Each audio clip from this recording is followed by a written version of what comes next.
Hey guys, welcome back to Manga Story, and today we have something special for you. We wanted to try something a little bit different and give you the entire Golden Age arc in one go, which means this is going to be a super long video. So please bear in mind that these videos have been made over the course of many months, so some of the audio may sound a little bit different between video to video. However, we wanted to try something new and give you the entirety of the Golden Age arc in one big video. A lot of you guys have been asking us for big videos, so without further ado, please enjoy and let us know in the comments below what you think. A one-eyed man in black begins to travel, and he walks until he finds a castle. He makes his way there, passing the townspeople and beggars, and as he continues he notices a caged carriage pass by with women and children. Inside one of the local taverns, a group of men start to throw knives at a tied-up elf. The larger man tells the elf to quit struggling. He's making it hard for them to hit him. As the men continue to throw knives at the elf, the man in black walks into the tavern, then walks over to the bar, and he tells them that he's gonna mess up this place a little, and he pulls a small crossbow out. The elf demands that the men untie him, if not, he'll just chew through his restraints. But the large man says that he'll just have to shut up now and try not to struggle anymore. But before the man can throw another knife, an arrow flies, piercing the large man's head and then sticking him to the wall. The group of men then ask, who shot that arrow? And then the crossbow begins to shoot again, but this time, a lot more arrows. And the arrows begin to hit the men in the eyes and the neck, until all but one stands. The man in black stands up and he loads one more arrow, and then he fires it, hitting the last man through the nose. The last man falls to the ground, and the man in black walks over to him and grabs him by the arrow, asking if he was one of the robbers at Coca Castle. And the man says, yes. The man in black tells him, good. I need you to relay a message to your master for me. Tell him the black swordsman has come.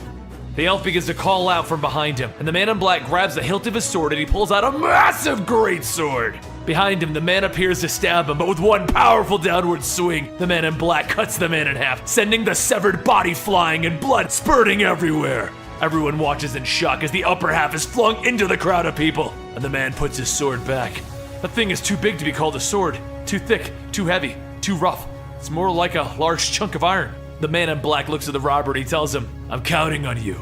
And then he begins to leave. As he gets outside, the elf flies after him, telling him to wait! If he's going to save someone, he should have at least followed through and make sure he's okay. And by the way, that is an amazing sword. How much does it weigh? The man doesn't answer and he continues walking, and the elf tells him, my name's Puck, and it's nice to meet you. He was with a group of traveling performers when those robbers attacked them. Puck flies over and he sits on the man's shoulder to continue to talk. And the man in black swats him away, telling Puck, do not touch me. Puck tries to yell at the man and he hears a voice. And then he looks behind him and he sees the soldiers starting to surround him. Puck begins to fly off and he tells him, well, I better be going now. And a short while later, the man is strung up in a dungeon, bloodied from being tortured. The torturer rolls his whip up and he asks the man if he can make some noise, because without him showing any pain, this isn't very fun. As the torturer leans in, the man spits blood back in his face, and the torturer gets ready for another whipping, but then he's told to stop. The mayor walks in and he looks at the pile of weapons that were taken from the man, and he asks, are you a mercenary? The man doesn't respond, and the mayor tells him, you did something terrible. Those men that you killed will most likely have the whole town destroyed.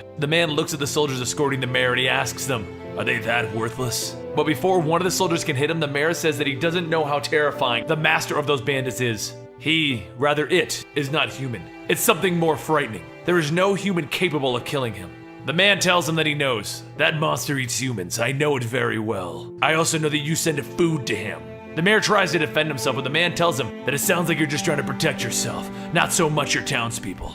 The mayor falls to his knees in pain, having some kind of a heart attack, and he tells the torturer to do whatever he wants to him, just don't let him die. When you're done, he'll hand him over to the men at Coca Castle later. Later, the robber from before heads back to Coca Castle to report on the black swordsman who attacked them. He had a sword taller than him, and he sliced their men in one swing. He also had a mechanical hand, a very suspicious looking man. The Baron continues to eat his meal, thinking, that man, could it be him?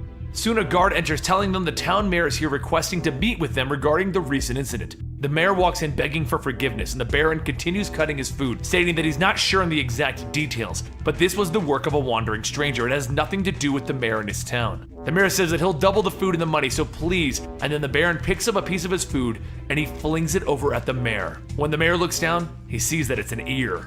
The Baron begins to stand up, stating that he doesn't care about all of that. He just likes to see humans running in the midst of great flames and the sound of bones being crushed. The guards grab the mayor and they begin to drag him off, and the mayor tries to call out to the Baron, but the Baron doesn't answer, and he continues to think about the black swordsman.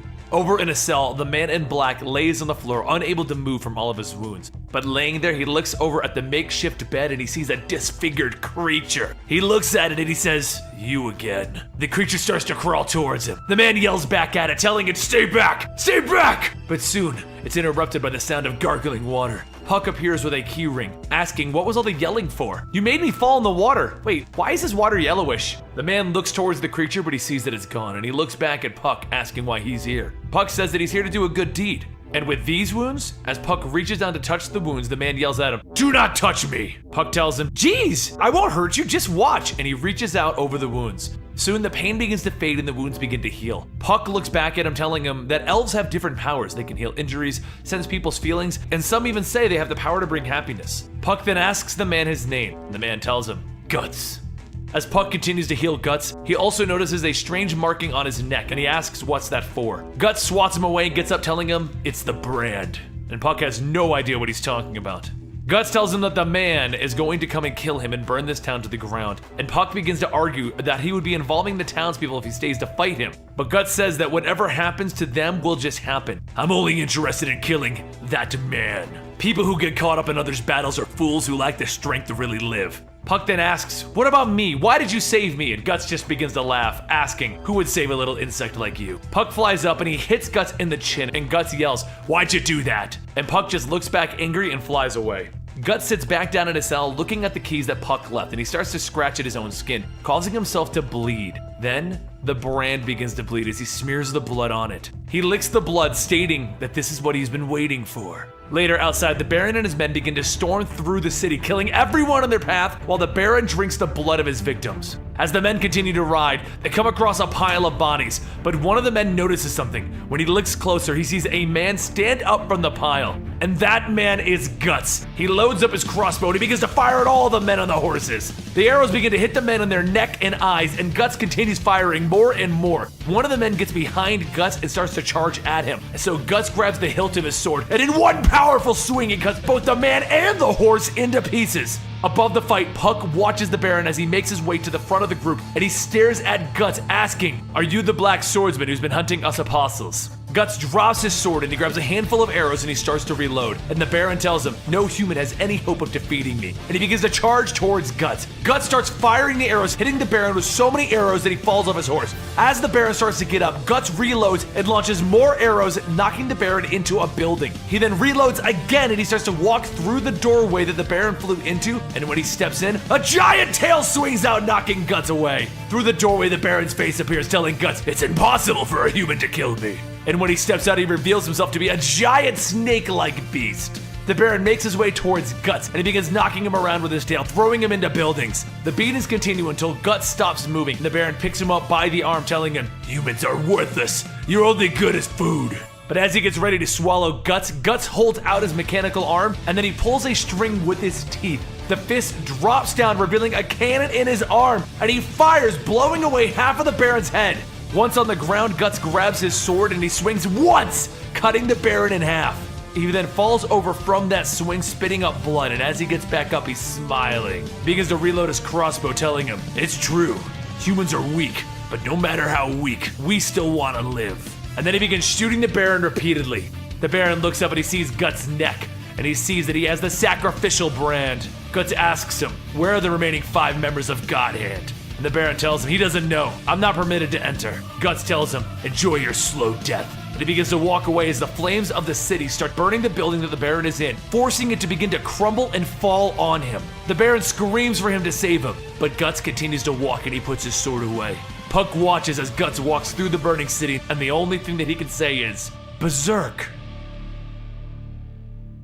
Guts makes his way out of the town and he begins to walk with Puck following closely behind. But as Puck begins to sit on a branch that breaks, he falls in front of Guts, who begins to hold his mechanical arm in pain. Puck begins to ask what happened because he looks pretty beat up, but Guts grabs him by the wings and asks him, "Why are you even here?" Puck tells him that it's because he's pretty interesting, kind of like a monster or something, so hanging out with him, Puck's gonna get to see a lot of cool things.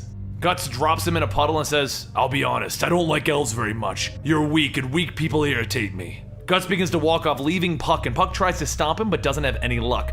As he continues down the road, it begins to rain and Guts is stopped by a passerby and his daughter asking if he needs a ride. Guts tells him no. For your sake, I'm being pursued by evil spirits. The man tells him that that's the first time he's heard that, but they have a lucky spirit themselves. And when Guts looks back, he sees Puck making a face behind the little girl's head. Guts thinks to himself, why not just go with them? It's not his concern what happens to them. After a bit of traveling, the man asks what the giant thing behind him is. Is that a sword? Gus tells him something like that. And the man tells him how he looks like a mercenary. He has a nephew who decided to be a mercenary, but 5 years ago he was killed and he became just another nameless soldier. Guts asks what's wrong with that. He died doing what he wanted. We all die someday. Why not die in the glory of battle? The carriage goes silent and Guts tells everyone, sorry, can you just let me sleep?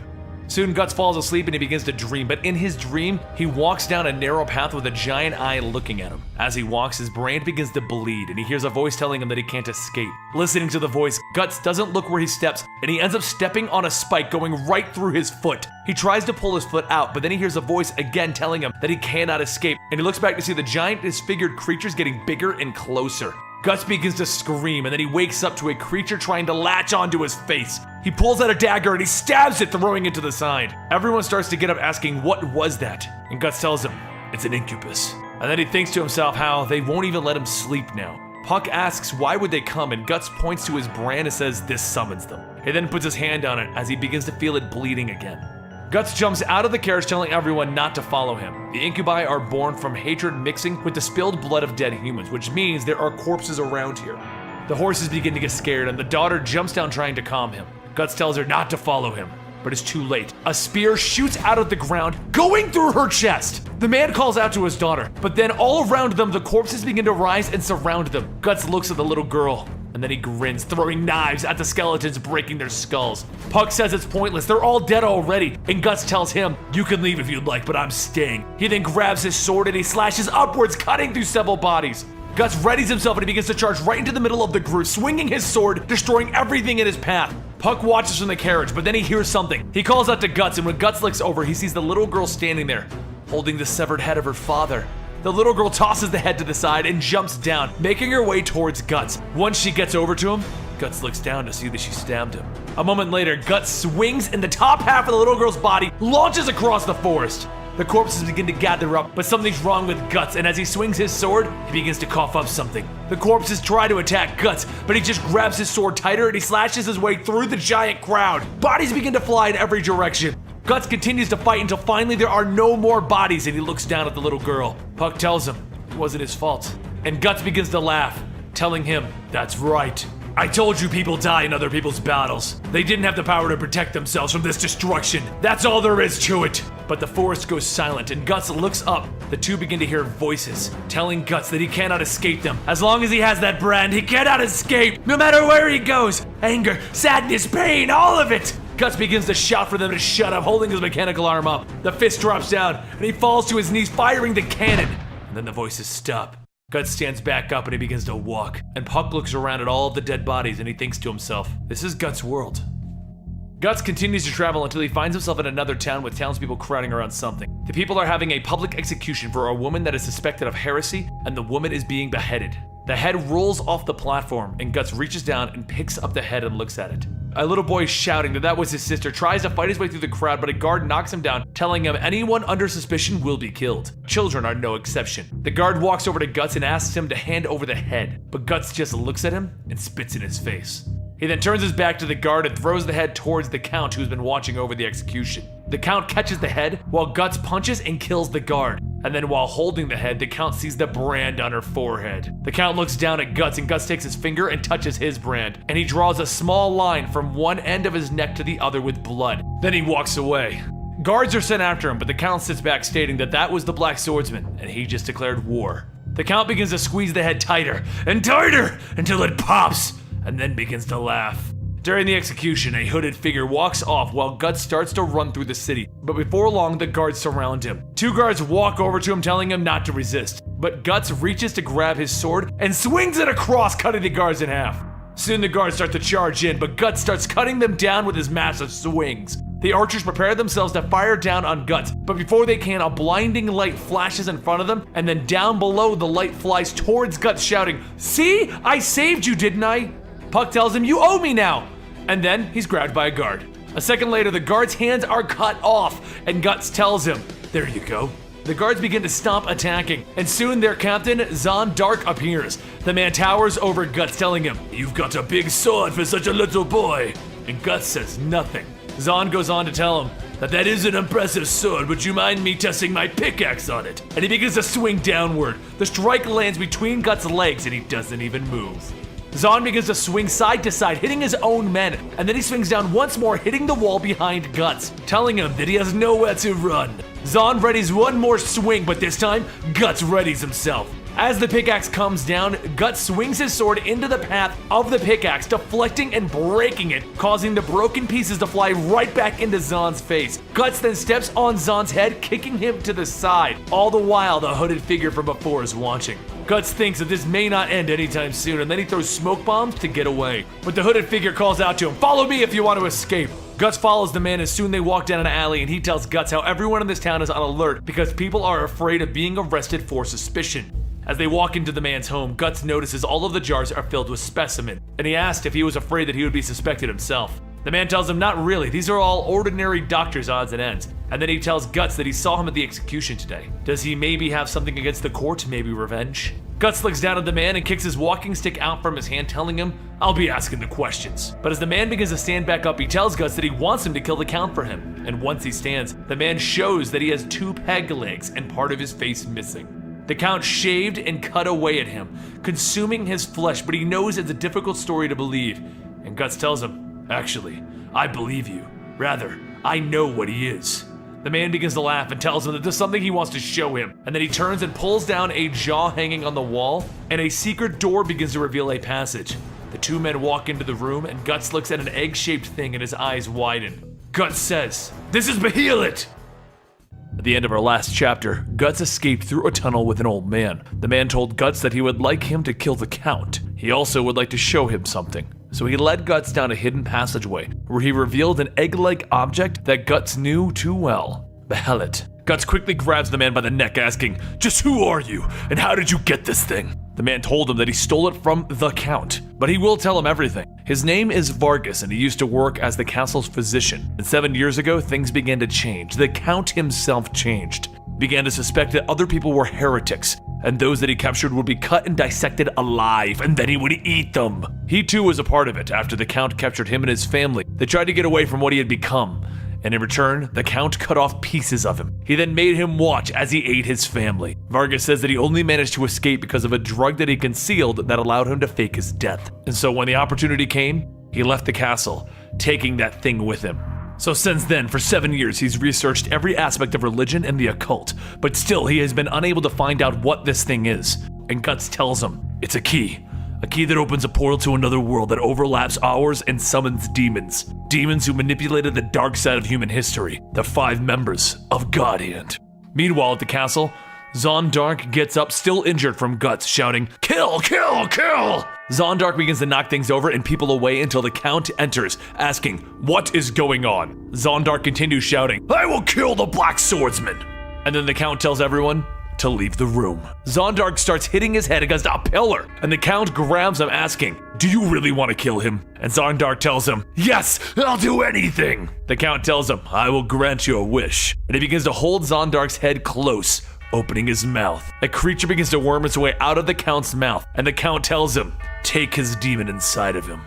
Back at Vargas' home, Puck begins making faces at the Behelit, saying that it's a nice piece of artwork. But Guts kicks him away, telling him that it's not art. That thing is alive. Puck begins to complain, "Well, why didn't you tell me that before? I was touching it!" And Guts tells him, it may be alive, but it's no danger in its current state. It's kind of like a tool. Guts then asks, how was it that the Count came across it? And Vargas says that the Count bought it by chance. A caravan of merchants came to the castle, and they even said they didn't know anything about it.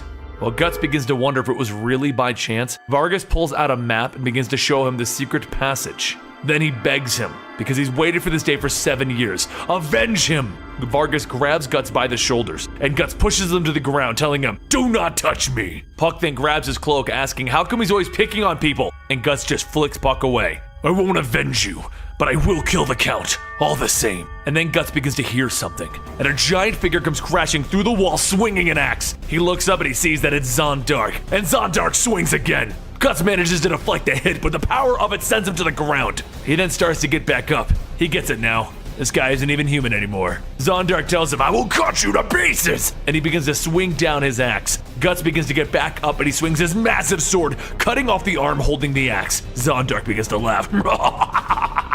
And then where his arm was cut, something begins to crawl out of it like lumps of flesh. It grows bigger and longer, and it picks up the axe, and Zondark yells, kill! Guts begins to lick his lips, and then he readies himself in a stance, holding a sword behind him. Zondark begins to whip his arm around with the axe, and Guts blocks the attack. But he is still pushed back, and Zondark continues to whip his arm around. The wild swings begin to cut and break everything in the room, and Guts blocks every attack faster than the eye can see. The attacks continue over and over, and then Guts sees his opening, and he moves in for it. He appears behind Zondark, and he cuts off his other arm. He then crouch swings his sword upwards, slicing off part of Zondark's head. The cuts that Guts made begin to pulse, and then a head pushes itself out, telling him, not bad for a mortal. The demon begins to taunt Guts, telling him, you have impressive skills. Surely no human can defeat you. But you being a mortal human will be your downfall. Zondark gets ready to attack again, and that's when the ceiling begins to cave in from all of the damage, and it falls directly onto Zondark. Vargas opens up a trap door, telling Guts to hurry, and the three of them escape into the sewers. As they get out, Vargas asks if that was the Count, and Guts tells him, no, more like my demon, really. This is where we part, so if you don't mind giving me the Behelit, think of it as a down payment for killing the Count. And then Guts leaves, and Pucks tells Vargas to take care of himself. But before Vargas can leave, the fleshy arm creeps up from the waters and grabs him. Guts walks through the city, and Puck asks him why is he so rude, just walking off like that. You both want to kill the Count. You're allies! And Guts asks him, you're kidding, right? I can't be bothered with good-for-nothing bastard people acting like friends. That goes for you too, bug. Before turning a corner, Guts overhears some townspeople talking about how there's going to be another execution. They say it's a friend of the guy who's been causing all of the commotion the other day. Guts grits his teeth, and he continues to walk off. Later, Guts starts to prepare for his fight by setting and arming his crossbow, and Puck tries to get his attention asking him something, but Guts just ignores him. After getting frustrated with no answer, Puck tells him, fine, I could take a hint, and he flies off. But after Puck flies off, Guts takes off his mechanical arm, and he touches the missing part of his arm, and he thinks back to Vargas, thinking how they both have similar wounds, and then he touches his brand. The voice of Vargas telling him to avenge him rings through his head, and Guts punches the wall next to him. Later, during the execution, Puck watches, trying to figure out what it is that he can do, and as he looks at the crowd, he sees Guts standing in an alleyway. He flies down, telling him, I knew you would come, so what are you gonna do? But Guts begins to smile, telling him, you got it all wrong. I just came to watch him die. He then motions over to the castle and he tells Puck to look. There's a trap set over there for when I actually go out. The soldiers will come bursting out to capture me. But if you want to do something so badly, why don't you save him? Guts begins to say how a misfit like Vargas can't even swing a sword, so it's pointless to think about how he could defeat the Count. Ambition comes with a price, but the reward for ambition too great is self-destruction. Puck begins to feel all of the emotions that Guts is displaying, dark and violent emotions, self-hating and destructive. Is this the source of Guts' strength? Puck then tells him that he must be afraid of the Count then. Afraid of losing a battle like Vargas? If so, why even come here? Guts grabs him, telling him, you talk too much. And then Puck bites down on Guts' hand, freeing himself, telling him, you're just a selfish bastard and a chicken. As Puck flies off, Guts wonders what he should be feeling. Is it compassion? Puck watches from above the crowd as the executioner readies his axe for a swing, and then he looks over to Guts, who was just standing there. Puck decides that if Guts won't do anything, he will. And just as the executioner holds his axe up, Puck flies in and bounces off of the axe. The Count tells him to hurry up and finish this, but Vargas yells out to Guts and begging him to hold up this devil's severed head for everyone to see. Then the executioner swings, and Vargas's head flies off. Guts watches and then begins to leave, but as he walks down the alley, he sees a creature that's been haunting him. And when it turns its head to him, Guts sees that it's Vargas's face instead. Guts falls to his knees, and all he can hear is Vargas stating, hold his severed head! Hold his severed head! Hold his severed head! Later that night, the guards begin to take Vargas's body and head to the pit. But as one of the guards looks at Vargas's face, he then sees a giant shadow looming over it, and then he sees Guts' face. After killing the guards, Guts looks at Vargas's head and he says, he won't fail, like him. Soon, Guts begins to see something. He sees the souls of all of the dead bodies in the pit, and they begin to grab a hold of Guts, telling him, revenge, revenge, we want revenge, together. But as Guts stands, his arm twitching, he screams, no! The spears begin to scatter, and Guts shouts, "We'll never have anything in common. You're all dead. This is my fight. A person of flesh and blood. That's right. I'll do it myself. I will kill the Count with his own flesh and blood." Meanwhile, back at the castle, the Count captures Puck and puts him in a cage, and he begins to take him somewhere else in the castle. He then opens up a locked door, and inside of that door is a young girl sitting on a bed. The girl looks up, says, "Father," and the Count says that he has something for her. He then hands her the cage where she sees Puck. The young girl, Teresa, says, "Thank you," and the Count tells her, "Be patient. I can't let you out of this room and into an impure world overrun by filthy heretics." He begins to reach out to touch her, but Teresa pulls away and he asks, "Still, you won't let me touch you?" He tells her, "So be it. It's getting late, so good night." And then he leaves. Down in the lower part of the castle, Guts makes his way through the secret passageway that Vargas had shown him until he hears something. He looks up and he sees Zondark, but this time the flesh has oozed out of every part of his armor, and now his other arm is just as long as the previous one. The demon tells him, "No more games!" and he starts to flail his arms, destroying everything around him. Guts pulls out his crossbow and he begins firing bolts into Zondark's chest. With so many bolts, it knocks him over. He then loads up more bolts, but the demon starts to whip its arms around again. Once loaded, Guts continues to fire until the demon stops moving, and then he makes him move. He grabs his sword and he charges up the stairs, slashing down onto the demon. The body part he cuts off rolls to the edge of the stairs, and Guts just watches. And once it's out of sight, he continues walking. Just as he begins to put his sword away, a fleshy arm comes whipping back up, hitting Guts in the head. And as he falls down, the arms begin to climb back up. Soon a giant fleshy body crawls above him, telling him, "Unless you cut off the head, I'll just keep regenerating." But as the demon finishes his sentence, a sword slices into his head, and Guts tells him, "Thanks for the tip." He then begins to lift the sword up, ripping the head off. And as it starts to crawl down his sword, he turns and slams the broadside of the sword against the wall, and the demon's head slides down it. The demon then says, "One thing, it's not over yet. I'll be waiting for you upstairs." Guts tries to walk up the stairs, but he's lost so much blood that it's making him weak. He tells himself that he can't give up, and then he begins shouting, "I will skewer him! I will skewer his head on my blade!" Back upstairs, Teresa opens up Puck's cage, and she tells him that she understands if he doesn't trust her. She is the Count's daughter after all. Her father has been such a different person ever since the day that her mother died 7 years ago. Teresa begins to state how her mother was kidnapped by pagan worshippers, demanding to let them practice their faith freely. The Count didn't give in to their demand, and then her mother was sacrificed as an offering to the evil god. Since then, he's been hunting heretics, but lately, it doesn't even matter if they're heretics or not. He just seems to enjoy hurting people. It's like he's not even human anymore.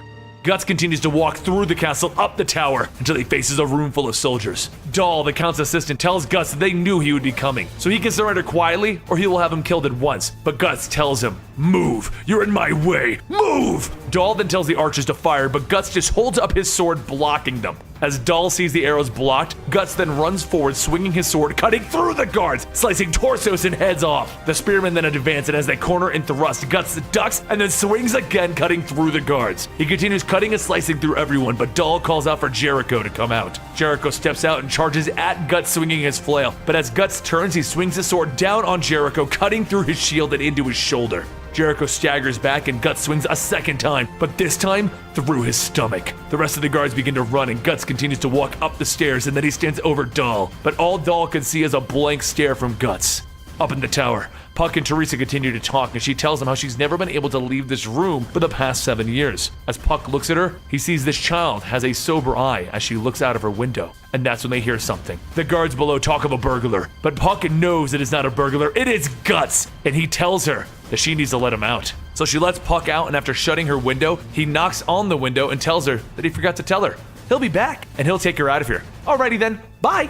Back below, Guts kicks Dahl through the doors into the Count's chamber, and he makes his way in to see the Count. The Count sits on his throne telling Guts, "It's impressive you've come this far. Now come test me. Let's see how far human power will go." Guts starts to walk towards him and then up the steps, but then he stops and stabs his sword into the stairs, hitting part of the Count that was hiding there. The Count tells him, "Nicely countered. Now I can grasp the extent of your skills." Puck begins to fly towards the Count's chamber, but then the walls break by him, and inside he sees Guts. The Count tells Guts, "I will crush you," and he begins to grow into a giant fleshy creature. And with a massive swing, Guts cuts off the Count's arm, and just as quickly as it was cut off, it begins to grow back. The Count says, "It doesn't matter. Cut parts off, I will just grow bigger and bigger." As the Count continues destroying the room, over in Teresa's tower, the walls and the ceilings begin to crack and fall, and as she ducks from the falling debris, she sees that her doors are broken and open, so she decides this is her chance to finally leave.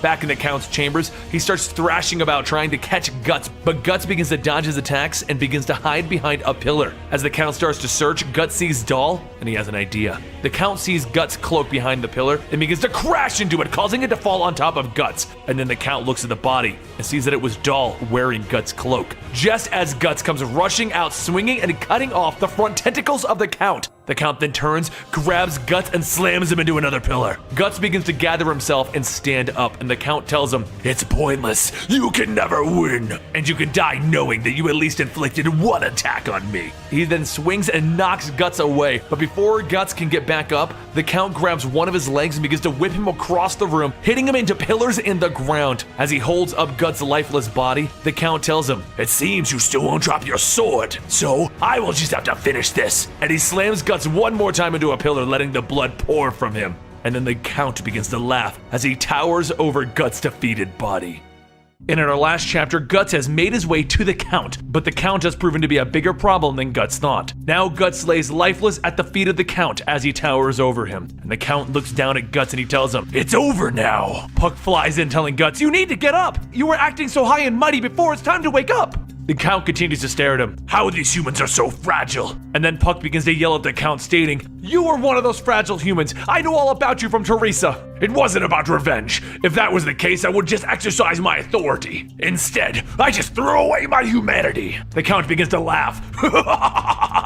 "I thought elves had the intellect of a bird or a squirrel, but your speech is amusing. I will spare your life, so be gone." Puck begins to pick through Guts' pockets and he pulls out the behelit, and then he tries to leave, but the Count sees what he is taking. Puck quickly grabs it and he begins to fly off, stating, "You won't catch me, I have the advantage of flight." And then the Count begins to shake the walls and the stones begin to fall, hitting Puck. Before the Count can even take the egg, Teresa runs into the room calling for Puck and then stops and sees her father. Teresa turns in horror at what her father has become and she runs to hide. Then the Count looks back at Puck, furious for causing her to see him like this. The Count begins to come crashing down on Puck and Puck is frozen in place, petrified with fear. Just before the Count falls, 3 daggers fly through the air, hitting the Count in the face, and he looks over to where he left Guts, and he sees him, hardly able to stand, ready to attack. Puck flies over, calling him a jerk for faking dying, and Guts just brushes him away. Guts begins to drag himself to the Count, and Puck tries to stop him, and he sees Guts smiling. Guts looks up and he says, "That wasn't good enough. Just 2 or 3 broken bones. If you want to stop me, you're gonna have to crush my skull or pierce my heart, just like you." The Count yells in rage and kicks Guts away, bouncing him across the floor until his body hits another pillar. He then begins to charge, but just as he gets close, Guts grabs Teresa and he holds her up as a shield. The attack stops mid-attack, and then Guts fires his arm cannon directly into the Count's face. He starts to get back up and he walks over to his sword,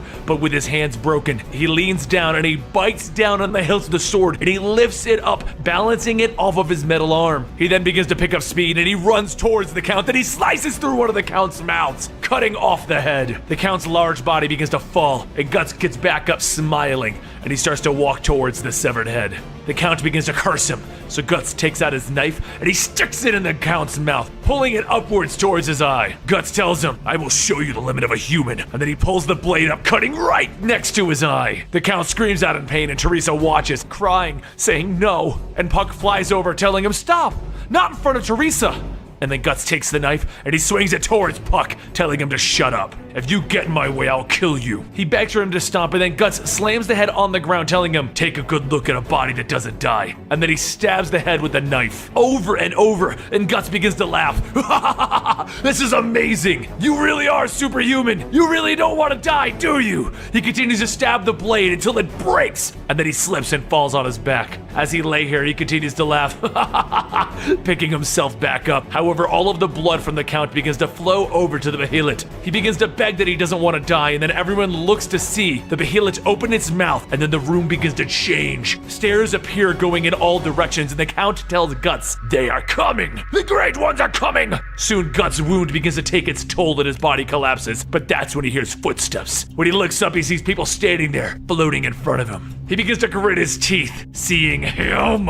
He sees Griffith! He calls out to him, and Griffith tells him, "It looks like you're still squirming around in your pitiful existence." One of the figures looks down at the Count and tells him, "You've been ordained by the laws of fate. Your desperate desire for life has cleaved open space and brought us here. The Count begs for them to grant his wish, take his life and avenge him. But the figures tell him, we can't. It is your desire that has brought us here, not your hatred for that man. The Count tells him that it's because of the Black Swordsman. He destroyed so many of the apostles of Godhead. He's your enemy. The figures begin to laugh, and Griffith tells him, a few worthless servants killed is inconsequential to us. That man is petty and his existence is beneath our notice. Guts begins to pick himself back up with all of the rage that he can find, and the other Godhead members say, all that hatred seems to be aimed at Femto in particular, who is after all responsible for marking him with that brand. Guts begins to make his way up the stairs towards Griffith, telling him, it's thanks to you that I'm like this, standing there like you're some godly being. Guts tries to take a swing, but the brand begins to bleed, and then Guts begins to lose his strength, and Griffith tells him, don't you know that your brand responds to demon kind and causes pain? The closer you get to a greater demon, the more pain. That's as far as you go. And Guts' body begins to fall to the ground, and then he gets up on his foot, and using the last of his strength, he brings his sword down towards Griffith. Before the sword can land, Griffith pushes him away with such force that Guts' body hits the wall, breaking it, and he falls down onto his own face. Griffith looks down at the Count and tells him, it seems you have unintentionally granted his wish. But the Void says enough of this. It is time to perform the invocation of doom. What is your sacrifice? And the Count tells him,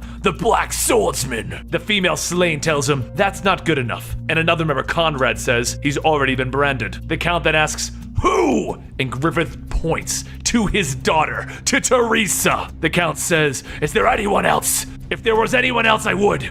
But my daughter? Another member says, don't be upset. Just do what you did last time. And Teresa asks, last time? Ubik starts to laugh, asking if the little girl doesn't even know what her father has done.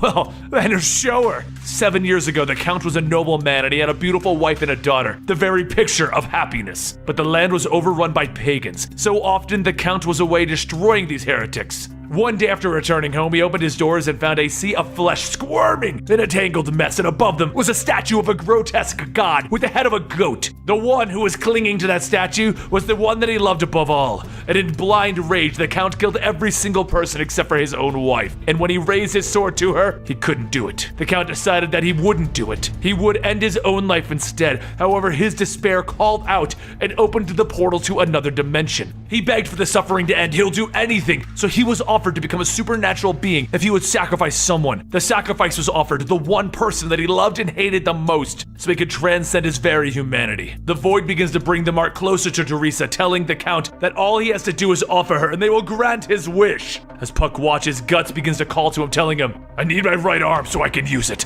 Hurry up and do it now. Puck looks back and Guts tells him, hurry up or your friend will get the same brand as me. So if you don't want that, heal my arm right now. The God Hand states that the Count needs to hurry or soon his life will snuff out. He already belongs to them after he dies. And don't think he'll be resting in peace. Griffith calls out to the Count, behold!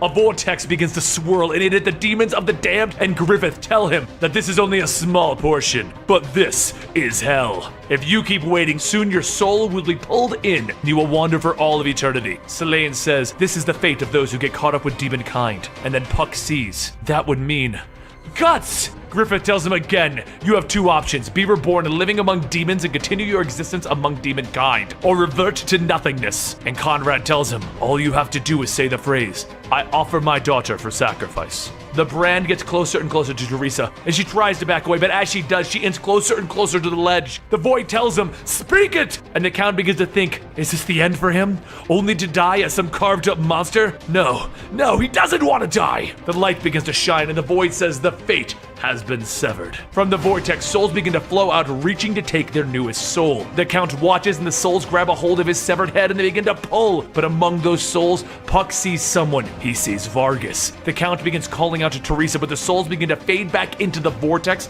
taking the Count with them. But the souls are not done claiming. They begin to grab onto Guts' leg to pull him along with them. Griffith turns, and he begins to walk away, and Guts begins to load his cannon, and he calls out to Griffith, and then he fires his cannon right at him, and as the shot gets closer, it's deflected by an invisible shield. The blast knocks Guts back down to the ground, and all of the God Hand members just stare at him, and then a light begins to shine. As the light fades, everyone is dropped back into the moral world. Puck looks around, but then he sees Teresa crying, and in front of her is the severed body of the Count. Puck flies over to Teresa, and she tells him to go away! This is all just a lie! I just want to go back to my room! If I stay here, I would rather be dead. Guts stands over her and he drops a knife and he tells her, go ahead then, kill yourself. Puck slaps Guts, telling him, how could you be so heartless? And Guts responds with, all right then, why not just die then if it's so bad? It's easy, you just need to slit your wrists and all of your worries will be over. You'll probably end up in heaven. Or would you prefer hell? That's where you would see your mother and father again, but it's your life. Do with it what you want. Teresa grabs the knife and she begins to hold it to her wrist, but Puck wraps himself around it, telling her, what do you think you're doing? Snap out of it. The ledge that Teresa was sitting on begins to crack, and then the floor begins to give and she begins to fall. But before falling, Guts holds out his sword and Teresa grabs a hold. Blood begins to drip from her fingers and she begins to scream, and Guts lifts his sword, tossing her back to solid ground. Puck rushes over to check on her, and Guts starts to look at Teresa. Teresa tells him, it all started after you came. This is all because of you. Guts gets back up and tells her, you don't plan on dying anytime soon,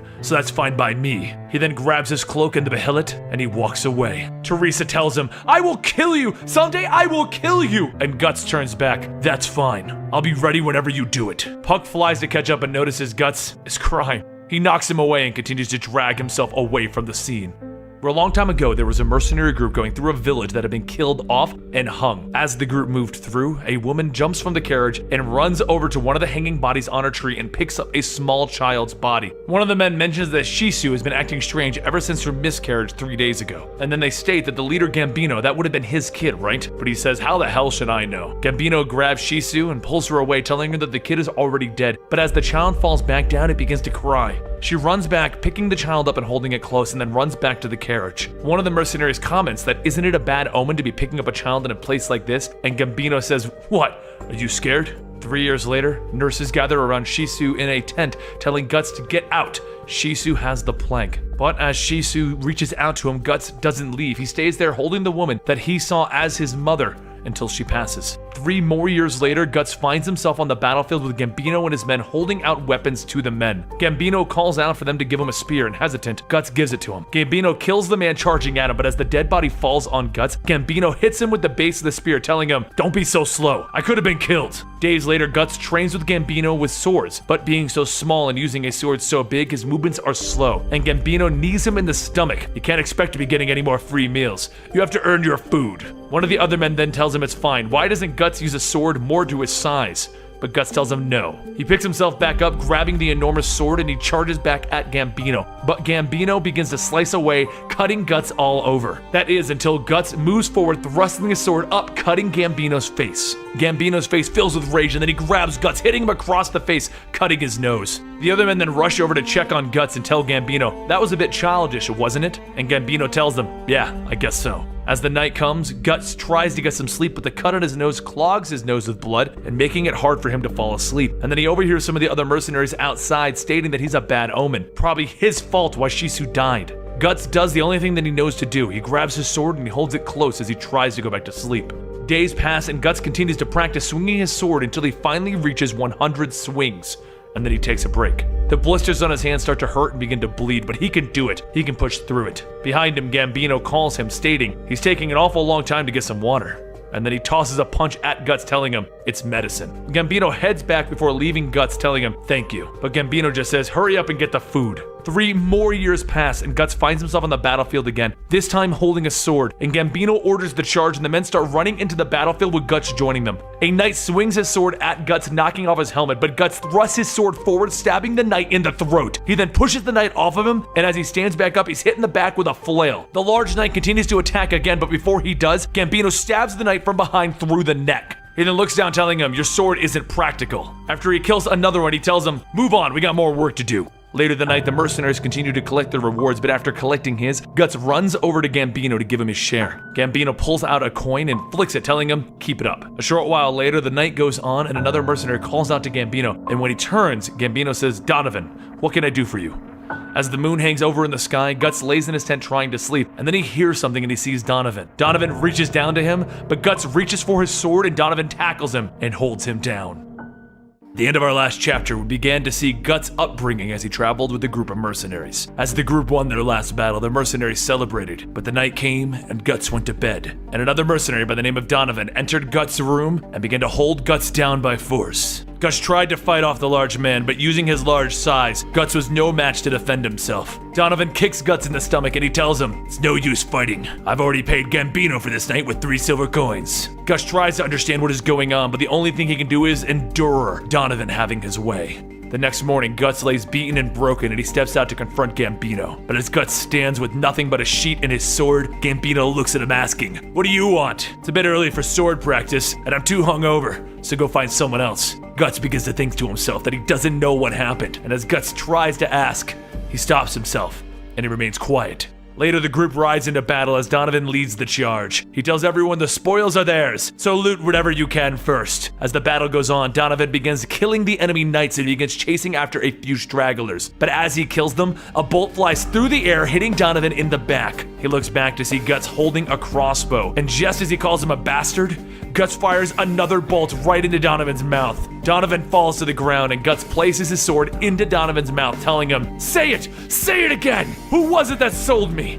The anger is too much for Guts and he slams the blade down into Donovan's mouth before he can talk. Shortly after the battle finishes, the mercenaries receive a blow as their leader, Gambino, comes back with wounds and a missing leg. Guts sits at Gambino's bedside telling him, "This isn't like you.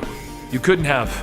With the mercenary group now ran by another of their ranks, the group returns from another successful battle and Guts runs up to Gambino telling him, "Look, I killed the enemy general and I get a bonus." Gambino just says, "Where's the meat?" And Guts asks him, "What? Meat for the dog. Go fetch it quickly." And he hits Guts with his crutch. Guts leaves, wiping the blood from his mouth, stating, "Oh, I'll go get it now." As Guts leaves, 2 other mercenaries say that Gambino is in such a great position, and they wish they could be like him. Gambino overhears them and tells them to say it again, and the 2 of them tell him it was just a joke. Gambino draws his sword, telling them to try. Even with a handicap, they're still scared of him. Now get out of his face. Later that night, Guts lays in his bed, and the rain and the storm hits, and he thinks to himself, "Maybe I should quit. Maybe that's probably wrong. I'll just go out and kill tomorrow and get lots of money." As he drifts off to sleep, the lightning outside cracks, and Guts sees a figure standing over him, Gambino holding a sword. Gambino swings his sword down, and Guts jumps out of the way asking, "What are you doing?" Gambino smiles, telling him how he was stupid. "All of this happened because of you. I thought I would die quickly, but look at me now. I lost my leg, and now my mercenary career. Damn funny, isn't it? So what are you gonna do now? Take your revenge on me? For what? You should have died 11 years ago under your mother's corpse." Guts' eyes begin to widen and Gambino swings again, tearing through the tent. And just as he comes back to swing again, Guts grabs his sword, deflecting the attack. Guts is thrown to the ground from the force and Gambino stands over him, telling him, "I'll tell you one thing. Remember that night when we took you into your first battle? Donovan bought you that night for 3 silver. Guts begins to cry, asking him, "Why? Why would you do that?" And Gambino says, "You're disgusting." And he swings again, but that's when he stopped as Guts holds out his sword, stabbing Gambino in the neck. Gambino's body begins to fall and he struggles, stating, "It's because of you that Shizu is dead."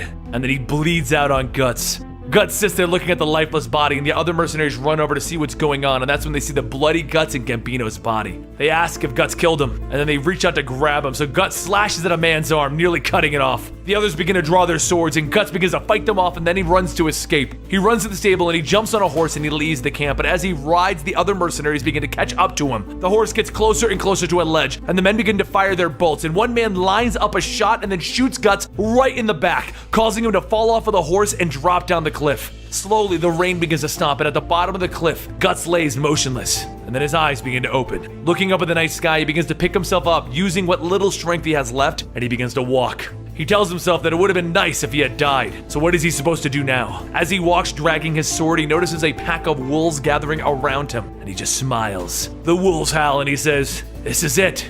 The end. No more trouble." The wolf lunges at him, but instead of biting, the wolf lands on Guts' sword, like his arm did it on its own, and then again, and then another. The wolves begin to surround him, and Guts begins to fight back, killing all of the wolves that attack. He then stands over their dead bodies, and the rest of the wolves watch, and then they begin to leave. Seeing the wolves leave, Guts begins to relax, and then he collapses with no more strength left. But off in the distance, carriages begin to ride by, and they see Guts' body. The men see that he's still alive, but did he kill all of those wolves by himself? If he did, he's lucky to have been found by them mercenaries. They needed more people anyways.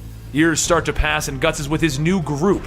During the assault on a castle, the leader calls out that whoever can kill the general will get a prize. The soldiers all begin to attack, and just as one has his head cut in half, a knight wielding an axe towers over him. The other soldiers state that it's the Grey Knight Bazuso. He once killed 30 men with his bare hands. The soldiers start to back up, and then through the crowd, Guts walks forward asking, "How much?" The knights ask, "What?" He says it again, "How much for the 30-man slayer or whatever? He's just a mercenary." The knight says, 5 gold pieces for the head. Bazuso laughs at him, stating, "Only cowards let kids fight for them." And suddenly Guts shifts and swings his sword upwards and then back down into Bazuso's shoulder. He swings again and Bazuso swings, but Guts catches the axe with his sword, slicing into it, pushing him away. Bazuso swings again, but as the axe hits Guts' helmet, it shatters and Guts swings into his side. Just as Bazazu tells him to wait, Guts lifts his sword and slams it down, splitting Bazuso's head. The body falls and Guts just stands out there looking at everyone else. As the battle begins to dwindle down, a group of soldiers watch from a balcony, and one wonders whose group would be better, but another says that they're on a totally different level. Isn't that right, Griffith?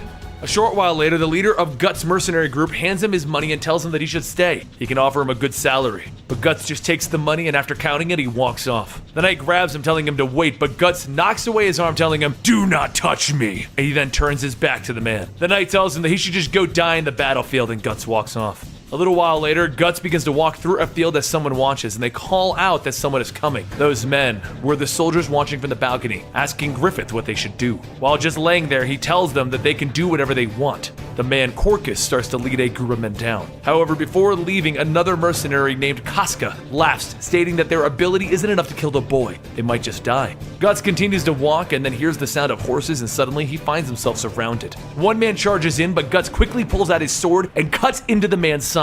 Another soldier charges with a flail, but Guts just cuts his arm off. Corcus shouts that they may need more help, and Griffith tells Casca to just go handle it. Guts gets ready to swing at another soldier, but he's stopped by a bolt flying through and hitting him in the arm. Casca begins to ride her horse towards Guts, drawing her sword, and as she gets close enough, Guts deflects her attack and slashes upwards, hitting her helmet. Guts stops as the helmet flies off, and he sees that this was a girl.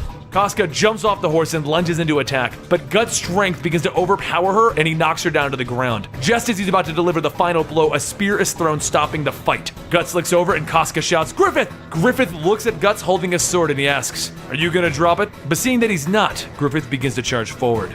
Guts jumps into attack, but Griffith easily deflects the massive sword with a much smaller blade, and then he stabs into Guts' shoulder. Everyone begins to cheer for Griffith, but then everyone begins to see Guts picking himself back up. He walks towards Griffith and he starts to swing, but the wound was too great and then he collapses. As everything begins to fade to black, Guts begins to have nightmares. Everything that happened with Gambino, Donovan, telling them not to touch him, and then he sees a girl with black eyes, and then he wakes up. Guts sees that his wounds have been treated, and he steps outside to see what's going on. That's when he sees mercenaries, but they're all young. Guts looks over to see the girl speaking with Griffith, and suddenly she snaps away, walking towards Guts. He looks into her eyes and he sees that those are the same black eyes from his dream, and then she pulls her fist back and punches right into Guts' wound. She tells him that he should have been killed and walks off. Once Guts picks himself back up, he sees Griffith. Griffith introduces himself and tells him, "You have a great sword, but come, I want to talk with you." The two of them walk through the camp and Guts looks around at everyone asking, "Who are they?" And Griffith tells him, "We're the Band of Hawks." Guts realizes that this is the mercenary group that he fought against at the castle. Instead of taking the castle in 3 days like they were supposed to, it took 3 months. Once the two of them are alone, Guts begins to ask why his thrust missed. He could have easily killed him, and Griffith tells him it's because he wants him. And Guts stops and asks, "Like in a gay way?" But Griffith says no, he saw him fight a few days ago at the castle, the fight with Bazuso and Corcus' group. "You seemed confident, so brave. You're quite interesting. I like you, so I want you." Guts tells him, "Well, I refuse. I don't like you. First you stabbed me and now you want to be my friend?" Griffith tells him, "Okay, what are you going to do?" Guts pulls out his sword, telling him, "We'll determine it this way. If I win, I get to give you a wound like mine. If not, I'll be your soldier or partner or whatever you want." Griffith pulls out his sword, stating, "That's good. I don't mind using power to decide things." Casca calls out to him, but he tells her, "Do not help." Guts raises his sword and he swings it down, but Griffith blocks the attack, and as the blades slide past, he slices a part of Guts' arm. Guts wonders how he can fight with such a slim sword, and only with one hand. This isn't an ordinary guy, and Griffith suggests that they should do this another day. He's still wounded. but Guts tells him, no way, and he continues swinging. And just as before, Griffith deflects the attack, slicing away at Guts' arms and legs. Guts suddenly sees a chance, and then he flings sand upward, and he swings again, but this time, instead of deflecting it, Griffith jumps and stands on the blade of his sword. Guts tries to lift the blade, but Griffith holds his sword out, facing it towards Guts' face, telling him, I like you even more now. You'll do anything to win, won't you? Guts begins to laugh, telling him, haha, you talk too much. Now I'll show you what I can use my mouth for in battle. And then he bites down on the end of Griffith's blade. Blood begins to drip from Guts' mouth, and then he pushes on his sword, sending Griffith to fall off the edge of it. The two of them roll down the cliff, and as they reach the bottom, Guts jumps up, punching and kicking Griffith. Griffith is knocked away, but he begins to get up, balling his fist, and he smiles. Once Guts swings again, Griffith catches him and slams him to the ground, telling him, you made me a bit dizzy, but this is going to end here. So are you going to surrender, or will I have to dislocate your shoulder? Guts begins to struggle, but as he turns back to Griffith, he tells him, piss off. And then, pop! Everyone begins to surround Griffith, telling him, that was amazing. But then Griffith looks down and he grabs Guts by the face, telling him, you're mine now. Then he turns back and he tells everyone, from now on, he's a part of the Hawks. Later that night, all Guts can do is think about how he was defeated. It was a complete loss to that babbling guy, the smiling innocent face, just like a little kid. But soon he begins to hear rustling outside of his tent, and he overhears Corcus and a group of men getting ready to ambush him. As Guts grabs his sword, he smiles. But then he hears Casca telling them that they shouldn't do what they're about to do. Even wounded, they're no match for him. So if they go back to their tents, she'll forget this ever happened. Corcus says that she should almost feel that vengeful feeling, right? Griffith made her sleep with him for 2 nights straight. Casca takes out her sword and tells him, say it again. And the men quickly say that they're kidding, and they leave. As she walks away, Guts steps out, telling her, that's twice I owe you for now. Thank you. But she just turns her back, stating, don't be misled. It was only Griffith's order, so just hurry and die in the battlefield.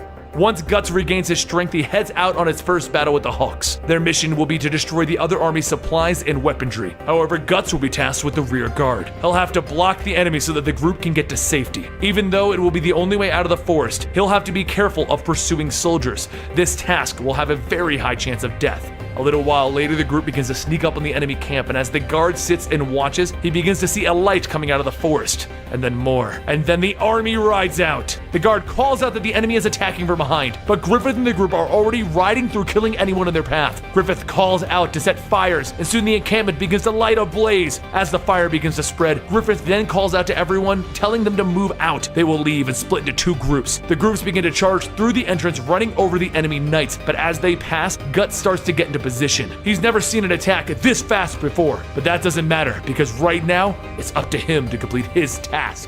At the end of our last chapter, Griffith had just recruited Guts into his mercenary group, the Band of Hawks. Once Guts recovered from his battle with Griffith, the Hawks set out on their first mission with Guts to flank an enemy camp and burn down their supplies. Guts' task was to hold back the line while the rest of the group escaped. The enemy knights began chasing after Guts, trying to kill him, but with each and every attack, Guts managed to deflect the hits and kill those that got close. However, back at the Hawk base, as the group returns, Griffith notices that they are 1 short. Guts hasn't made it back yet. Back in the forest, Guts continues cutting his way through the attackers until he notices that there are more knights waiting for him up ahead. His horse gets shot with crossbows and it falls over, throwing Guts down to the ground. As the knights come in close, Guts watches as they are shot with bolts in their necks, and the sound of a horse behind him gets close. The horse begins to run past and Griffith holds his hand out, telling Guts to grab on while the other Hawks fight off the knights. Once he gets a hold, Griffith takes Guts and the Hawks begin to retreat back, but the enemy knights continue getting closer and closer. Just as the knights get within attacking range, Griffith calls out for the group to disperse. Then the enemy knights stop as they see a line of cannons pointed right at them. The cannons begin going off and the enemy commander tells their group, retreat! Retreat!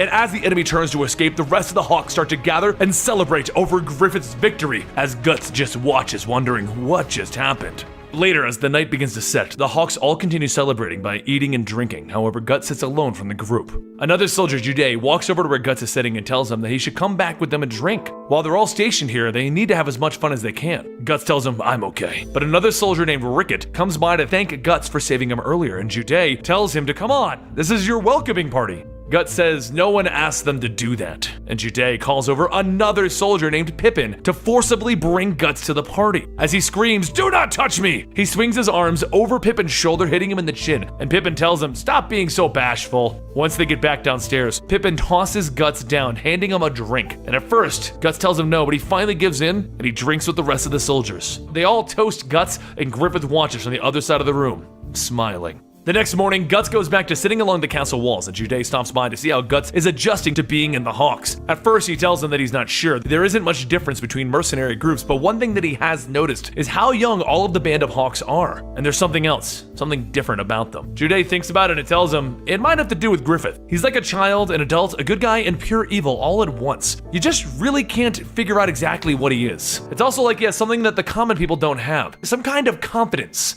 with everything. While Guts thinks about what Jude said, he's called down because Griffith wants to have a word with him. He heads down to where Griffith is and he finds him bathing, and Griffith asks him if he'd like to join. It's a great way to sober up. Guts tells him no, but Griffith hands him a bucket and splashes Guts. So Guts grabs one and begins splashing back. The two continue playing in the water until they finally tire themselves out, and Guts pours one last bucket, and they begin to laugh. After a while, Guts looks at the necklace Griffith is wearing and asks him, "What is that?" Griffith lifts it up, stating, "I bought it from some old fortune tellers called a Bahillet, also known as the Egg of the Conqueror. They say that whoever possesses this, in exchange for their blood and flesh, will take a hold of their world." Guts takes a closer look and the eye opens looking at him, and Griffith says, "I'm not sure how it works, but it seems alive, doesn't it? Cool, huh?" As their conversation begins to die down, Guts begins to ask why did he come back to save him, and Griffith tells him that he finally got a hold of something excellent and he wasn't about to lose it in a petty battle. So join him. Things will get interesting. So interesting that it'll be worth risking their lives for, and he'll take a hold of his own country. Fight on his behalf. For now, you belong to me, Guts, and I will be the one to decide your place of death. Later on, Guts begins to think to himself about what Griffith said, taking a hold of his own country. He's not much different in age from him, so how can he say all of that with so much confidence? Time goes on and Guts gets promoted to squad leader, and he now finds himself on the battlefield with the Black Sheep Iron Spear Heavy Knights fighting for the Kingdom of Midland. He sits on his horse before charging the army, and then he takes out his great sword as he runs through, ripping the enemy soldiers apart. While controlling the battle there, the enemy soldiers see the woodsmen running towards them, and it's the Hawks! Just as quickly as Griffith leads the Hawks into battle, the fight ends, and Griffith gives Guts a thumbs up. A little while later, as the Hawks regroup back at the castle, Casca pulls Guts aside, yelling at him, asking what did he think he was doing. He was supposed to accompany her and flank the enemy, but Guts brushes her off, stating, "I'm sorry, I'll keep that in mind next time." And she tells him he's just like he was 3 years ago. He doesn't think of what would happen to his friends. He's just a mad dog. He turns back, grabbing her arm, telling her, "Say it again!" But before the argument could go any further, Griffith yells at them. Griffith appears, telling them that they should leave it at that. As Casca leaves, Guts says that he thinks about his allies. He's not his old self. And Griffith tells him he remembers when they met and he gambled on him joining them. That fight was fun. Guts says that he's sorry about what happened during the battle, and Griffith tells him, "That trait of his, it's also a part of my plan. We must go." Once they leave, Griffith goes to see the king where he is knighted, which is unheard of for a mercenary leader to be accepted with that noble title. As the ceremony goes on, Guts stands outside continuing to train at swinging his weighted sword, and once done, he just sits looking at his sword. Griffith watches over the next battle, and then reports start to come in that the enemy that they are fighting is just one man. Jude says that he heard a rumor before the battle started. Nosferatu Zod has joined the enemy army. Pippin asks who's that, and Rickett says among the mercenaries, he's a legendary swordsman. Any fight that he joins will result in mountains of dead bodies. Even after everyone thought he was dead, he would appear on another battlefield, and the incredible part about it is that these rumors have been around for more than 100 years. Down on the battlefield, Guts fights through his squad to kill this man who has supposedly stopped 500 soldiers. But before he can enter the area that he's in, a soldier walks out missing his right half, stating, "Nosferatu Zod." As the man slowly dies, Guts closes his eyes and tells the men not to follow him. He will kill this man himself. Guts heads into the chambers where Zod is, and as he looks, he sees nothing but dead bodies smeared all around the place. He continues walking through, and then he sees a wall of dead bodies, and a man standing there holding a man's head with one hand, and a sword holding two bodies in the other. Guts charges forward at the man, and he flings the bodies from the sword, knocking Guts back with such powerful force. Guts stumbles and he asks, "What the hell are you?" Zod stands towering over Guts, and he begins walking towards him, and then he speaks, telling him that he can dodge his sword. He's pretty good. Guts can feel the enormous aura coming off of Zod, and Zod attacks again, bringing his sword down on Guts. Though he manages to block the strike, Guts can feel the power as it pushes him down, bringing him to his knees. The sword slides off and it slices past Guts' ear, cutting through the pillar that his back was against, and Zod continues his strikes. All Guts can do is block each attack as he's thrown back into the wall, trying not to be thrown over. And Zod tells him, "This is excellent. I've never met anyone who could parry my sword in 50 years. But that's all Guts can do. He's already at his limit. It's like his fighting ability is far beyond any mere mortal. With his back in a corner, Guts thinks, what can he even do? He can't even dodge that swing again. So, if it's just a sword fight, he might be able to match him. Guts gets ready to attack, and Zod says, I knew you couldn't take any more swings, so are you going to gamble on a single exchange? This should be fun. And then he swings down just as Guts begins to swing up.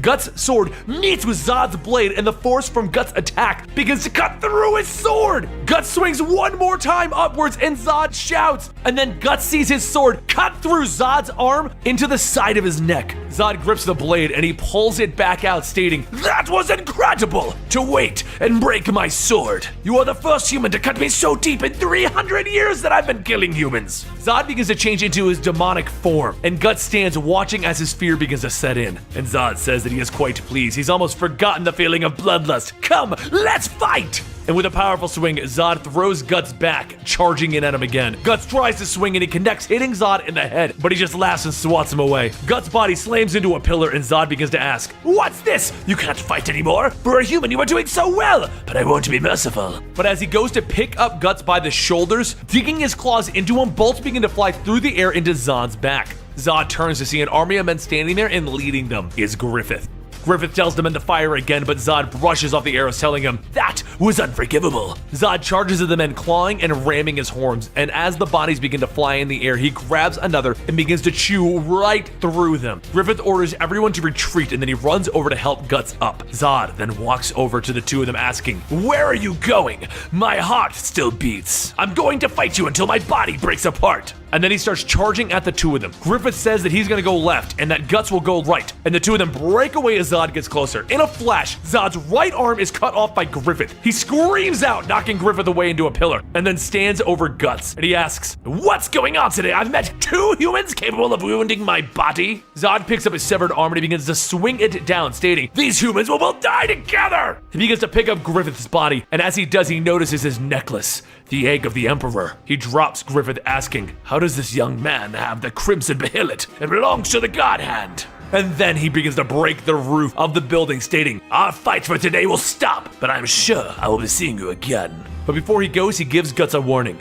No, a prophecy. If he calls himself a true friend of that man, be prepared. For when his dream comes crashing down, he will face his own death, one that he can't escape. Zod spreads his wings and he begins to fly away, and all Guts can do is think about what he just said. He's gonna die? The rest of the soldiers run back in to help Griffith, and as Guts gets closer to Griffith, Casca knocks his hand away, stating, Do not touch him, this is all his fault. Later, after being treated for his wounds, Guts goes to visit Griffith, but along the way, Jude tells him that he's gonna have to wait until after the aristocrats are done with their meeting. Guts says that it's not really a good reason, and he begins to walk to where Griffith is recovering anyway. Casca tells him that he has to wait until the barons are done talking with him, and Guts asks, Why should he wait? He's visiting a friend. What does rank have to do with anything? The guards hold out their spears, blocking Guts, telling him that he must wait, and Guts smiles, tripping one of them with his crutch. The other guard tries to swing, but he trips him as well, telling everyone, Let's go. As Guts walks in, Casca runs up to him, punching him in the face, asking why does he have to be like this? Why does Griffith like him so much? The next day, Guts begins his training again, swinging his sword, thinking about what Casca said. He's only happy when he's fighting. Why is he always like this? Why is it always his fault? But before he can let his anger take over, Griffith appears, telling him not to be so angry. He's sorry about the other day. He had to talk to those aristocrats, but it was important for this kingdom. He goes on stating that he can't believe they fought such a monster. It's proof that there are some unbelievable things in this world. For example, what they call God and the devil, or maybe they're just the same thing. Griffith then asks, How is it that I survived? I was unconscious. And Guts points to his necklace, stating the demon fled after seeing that. It was like he knew it well. Griffith starts to laugh, stating, I've got to thank that gypsy woman I bought it from. And then Guts says that he owes him again. 3 years ago, he didn't want to lose a good soldier, but he risked his life for just one good soldier. A rational person like him shouldn't have done that, so why? And Griffith tells him, You keep bringing that up, but really, there's no reason. No reason at all. Is it necessary to have a reason? A reason for me to help you? Do you really need a reason? Now, at the end of our last chapter, Guts and Griffith fought against the demon known as Zod. During the fight, Griffith was knocked down, and the demon told Guts that one day that he would have to face his own death at the hands of Griffith's dreams. While Guts and Griffith talk out in the courtyard, Griffith hears a voice call out to him, asking if he's okay from their last battle, and as the two of them look up, they see the King of Midland. Griffith quickly bows, and after being yelled at by the king's brother Julius, Guts does the same. The king praises Griffith for his support in the previous battle, and as the king goes on, Griffith notices a young girl standing behind him and his guards. Griffith asks who the girl is, and she shies away behind the pillar, and the king tells her to come on out. The young girl is his daughter, Charlotte. and as she walks out, she trips over a stone and begins to fall. Griffith quickly catches her, asking if she's alright, and Julius runs over, slapping him, telling him that commoners are not allowed to touch the princess. Guts steps forward, ready to hit him, but Griffith stops him and smiles, stating, "I'm terribly sorry, General Julius." A short while later, after the king and Julius leave, Julius stands in the halls as Minister Foss walks by. He tells Julius that he looks rather unhappy, but Julius tells him it's nothing. Foss then asks if he's heard about this year's fall hunt, led by the king and his relatives. And Julius asks what about it. His guard, the White Dragon Knights, have been honor guard every year for that event. And Foss says that according to the Majesty, this year the Band of Hawks will have the honor of watching over them during that event. Julius is shocked. "What did you say?" "The fall hunt is when the Majesty and other nobility socialize. Only the army of the White Dragon should have that honor. It is my job!" Foss goes on stating, "This won't do. Even with Griffith being a commoner, he may rise to the ranks of general like you. But during the hunt, it would be a shame if someone were to be struck by a stray arrow dipped in poison." Julius stops and says, "You don't mean?" And Foss says, "Surely by accident." And then Julius begins to think, telling himself that would be excellent. As the fall hunt arrives, Griffith and his hawks watch over the nobles as they proceed hunting in the forest. Though Guts expresses how pointless this is, Corcus tells him how important it is for them. But while the two of them bicker about this, Griffith notices Charlotte as she turns away as the nobleman shoot at a fox, and he asks if she dislikes hunting. She tells him that it's cruel, just like war. "I don't understand why men have to fight." And without saying anything, Griffith reaches to a branch, pulling off a leaf, and he begins to use it as a whistle. Charlotte does the same, but she doesn't really make a whistle, and the two of them smile at each other. And then suddenly a boar runs past them, scaring Charlotte's horse. The horse begins to buck and run off, so Griffith follows, chasing them down to the nearby creek. But as Griffith gets on top to stop the horse, in the brush nearby, a man with a crossbow positions himself. Charlotte says that it was her first time riding a horse. She was so scared! And Griffith then asks if she's no longer scared. She begins to blush, and suddenly a bolt flies through the air, piercing Griffith's armor right in his chest. The rest of the hawks begin to show up, and Guts calls out to Griffith as he falls back into the creek. Guts then begins to ask Charlotte what happened, and as Casca asks how did this happen, Griffith tells him that they're being so loud, and everyone stops to see Griffith not dead. They begin to ask how he survived, and then he pulls out a necklace that he had, showing that that was what took the hit. The egg of the Emperor saved him again. Charlotte gets off her horse, stating that she's so sorry. If she hadn't lost control of her horse, that would have never happened. And Griffith tells her that there is no need to apologize. The guards begin to ask who was it that attempted to kill their leader, and Guts says that he will take his men and search the area. As everyone heads off, Griffith sees Julius in the distance, and as he looks, he sees Julius turn away and leave. Then Griffith looks back at the poisoned arrow and he smiles. Later that night, Griffith calls Guts up to his study, and as Guts walks in, he asks if he's even read all of these books, and Griffith tells him, pretty much. But some of them are rather interesting. Look at this one with the naked women in it. Guts sits down with the book, flipping through it, asking this isn't the reason that I'm here, right? And Griffith tells him no, he called him here because he wants him to kill a certain person. Guts asks, kill? And Griffith tells him yes. The poison on that arrow that was fired was a super expensive kind, one a commoner can't afford. And after some digging, there is only one shop that sells it. The purchase was made by a sharpshooter in the White Dragon army. So Griffith bribed a servant girl to keep an eye on him, and she found him secretly going in and out of Duke Julius's room. She couldn't hear much, but she could hear them talking about an assassination. So he's asking Guts to assassinate Julius. Griffith asks him if he'll help him, and Guts tells him, don't make this complicated. If you want it done, just order me like you normally do. So later that night, Guts travels to the rooftops of Julius's manor, and he watches him and his son spar. But after the boys knocked down, it reminded him of how Gambino trained with him. But then he realized, why would he remember that at a time like this? As Julius sits in his chambers, he wonders what he should do next, and then he notices the draft and he looks up to see a hooded Guts standing before him. He tries to reach for his sword, but as he goes, Guts swings his sword, cutting down Julius. As he falls to the ground, he falls forward, telling Guts that he knows. He works. Griffith. But then slowly he lets go as he dies. Guts hears the door open and the figure sees Julius on the ground and shouts that there's an intruder! Guts rushes at the figure, thrusting his sword out, stabbing into the figure, and then as the light shines, we see that it was Julius's son, Adonis. Adonis's body slides down the wall, leaving a bloody trail, and he begins to try and talk. Guts grabs onto the boy's hand, but he starts to cry, and soon falls lifeless, and then he dies. The guards begin to appear and ask what's going on, and Guts rushes through them, slashing at all of them, killing them, making his escape. Julius's servant, Hudson, looks at the bodies and tells the guards to find out who did this. But outside, Guts is already slicing and killing the guards in his path. He manages to run to the outer wall, and then he jumps over and hides in the sewers. But as he falls in, he begins to have a vision. It was him and Gambino training when he was younger, and then Zod appeared swinging his sword. The swing took off Gambino's head, and then Guts charged in, and Zod stabbed him and tossed his body to the side. But as Zod's face came into the light, it wasn't Zod, it was Guts. As Guts begins to wake back up, he notices all of the cuts and wounds that he suffered from the escape, and he picks himself back up to head back home. A little while later, he walks into their barracks and everyone looks at him, and Casca asks what happened. And he just responds with, "Where's Griffith?" And Casca says that he's at a party for the princess. Guts turns and walks back out, and Casca tries to stop him, but he doesn't respond and leaves. He then heads over to the castle and he heads up the walkway, but then he sees Griffith standing with Charlotte. After watching them for a bit, Guts starts to walk up the stairs, and then he's stopped as Casca grabs him, asking if he's gonna go looking like that. He's going to embarrass Griffith. She then takes out a knife and cuts off a piece of her sleeve, tending to the arrow wound in his arm, but Guts stands and listens. As Griffith and Charlotte sit and talk, Charlotte asks why men can't just stop having wars, and Griffith says true men have their barbaric side, but it's the only way to acquire and defend important things. But there's also something else that you fight for. That's a dream. That's something that you do for yourself and not for others. Those who just seek life just to live another day, that's unacceptable.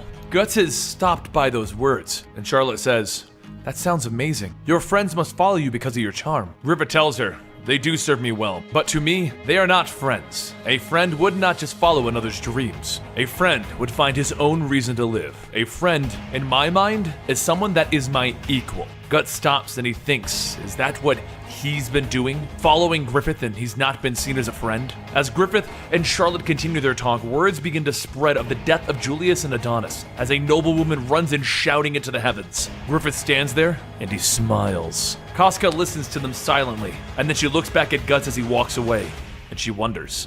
Soon the day comes for the next battle, and the Hawks are stationed in the front lines due to the death of Julius. On his way out, Minister Foss stops Griffith, telling him that he wishes him luck, but also about that assassination, they still haven't found the killer. Foss goes on stating that it must have been the work of a demon, but Griffith stops him, telling him, no, not a demon, a human did it. Foss stays silent for a moment, and then he says that he heard that the arrow that shot him wasn't intended for the princess. It was in fact intended for him. Griffith laughs, stating, "Me? I'm just a division leader." But Foss tells him, "Don't be so modest. The rumor also says that you weren't from the warring Judah, but rather from within the palace." But as Griffith walks off, he says, "That's an amusing theory, but I must go now," and prepare to leave. Foss watches and he begins to think how even after mentioning Julius's death, Griffith remained calm. Maybe he doesn't suspect them, or maybe he's just being a bit paranoid. There's no way that they could trace it back to him, Foss, is there? However, after still watching, Foss looks down at the hall back at Griffith and he sees him staring right back at him, and then he leaves. Before leaving, Princess Charlotte stops Griffith to give him something. A lodestone pendant of a knight. It's a magnet, and while he's out, the female would try and pull him back to safety. He says that he can't keep something so important to her, so when he comes back, he'll give it back to her. But as he walks off, Charlotte notices Casca standing close by and tells her, "Please protect Griffith." And then she tells her, with her very life. As they leave, the queen appears before Charlotte, asking what does she think she's doing? Why did she give away something so important? As a matter of fact, she shouldn't even be talking to Griffith. Charlotte tries to say that she can do whatever she wants, but then she hangs her head in silence. The Hawks all begin to move out, but while leaving, Guts can only think about what Griffith said. A friend in his mind is someone that is his equal. As the Hawks leave, Casca begins to feel pain in her stomach, asking why today of all days. A little while later, as the group moves in, Griffith calls out the order to attack as the two armies meet, and soon the bloodshed begins. Through the fighting, Casca starts to become overpowered as the other army's general looms over her. He tells her that she's the only female officer in the Hawks. She makes him sick trying to be a knight. But if she's just here to please the other soldiers, he supposes that that's okay. In a fit of rage, Casca charges at the man, but he easily knocks her off her horse and stabs a trident down between her legs. He continues trying to stab her, and Casca fights off the attacks, but slowly she is losing more and more of her strength. General Adon starts to back her closer and closer to the edge of a cliff, telling her that she's quite pretty. "So I'll let you live if you'll become my whore." She tells him to shut his filthy mouth, and then he raises the trident to strike down, but as he does, there's a loud clank. Casca opens up her eyes to see Guts blocking the strike with his sword, telling her, "This is so unlike you." After pushing the trident away, Guts swings back, knocking Adon off balance, telling him, "Come on, I'm beginning to enjoy swinging this." Adon begins twirling his trident, asking if he can block this attack, the fighting stance of the Bokovich, which has been passed down for more than 140 years. Guts swings downward on Adon, breaking through the trident, lodging the sword into Adon's helmet, but not killing him. And as he falls, Guts swings a second time, slicing through the side of his face. Adon is flung back, and as he gets back up, he says, "Damn you, Guts." But Guts walks over to Casca, asking, "What's wrong? You're not your usual self today." And she looks at him without saying anything, and then begins to faint. Guts reaches out to catch her from falling, but behind him, Adon gets back up, firing a crossbow towards Guts. The bolt hits the side of him as he grabs Casca, but the shot causes Guts to lose his balance and fall off his horse. The two begin to fall down the cliff into the river below as the war continues on without them. Rain begins to fall, and then from the river, Guts pulls himself up, and he pulls Casca to the shore with him, and that's when he notices that she isn't breathing. He tries his best to resuscitate her, and that's when she begins to breathe again. But that's when he begins to feel the pain from the bolt that was fired into him. He pulls it out, tossing it into the river, and then he notices a cave where the two of them can take shelter, and he carries her into it. While inside, Guts tries to tend to some of his wounds, but without anything to wear, he knows that they're going to get cold. So he tells himself he has no choice, right? This is the only thing that he can do, and he begins to remove Casca's wet clothing. After removing her shirt, he removes her pants and he notices blood. But where was she injured? Wait. Being a woman is pretty tough. So Guts holds Casca close to keep her warm as the rain continues to fall. After some time has passed, Casca slowly begins to wake back up and ask Guts what he's doing. He says that they were lucky to fall right into the river, but she doesn't remember anything. She tries to pick herself up, and then she notices that she's naked and punches Guts. She begins throwing pieces of armor at him and even a knife, and he shouts, telling her, "Stop this, I saved you! I'm not looking for a reward, but it would be nice instead of throwing a knife at me." Guts leans back stating, "I know why women aren't suitable for war." But Casca begins to cry, stating she didn't want to be born a woman. As she cries, Guts tries to tell her that he's sorry, and Casca starts swinging at Guts. After finally restraining her, he hands over her shirt, telling her to put this on. But the only thing that she can do is cry, stating that she didn't want him to help her. Guts thinks maybe she just hates him, and he asks her what made her join the Hawks. It's kinda tough being a woman and going to war. At first she remains silent, and then she tells him it's because of Griffith. When she was younger, she lived in a small, poor farming village, and even though it was hard to grow anything there, they were all taxed the same. When they couldn't pay, the government set fire to their homes.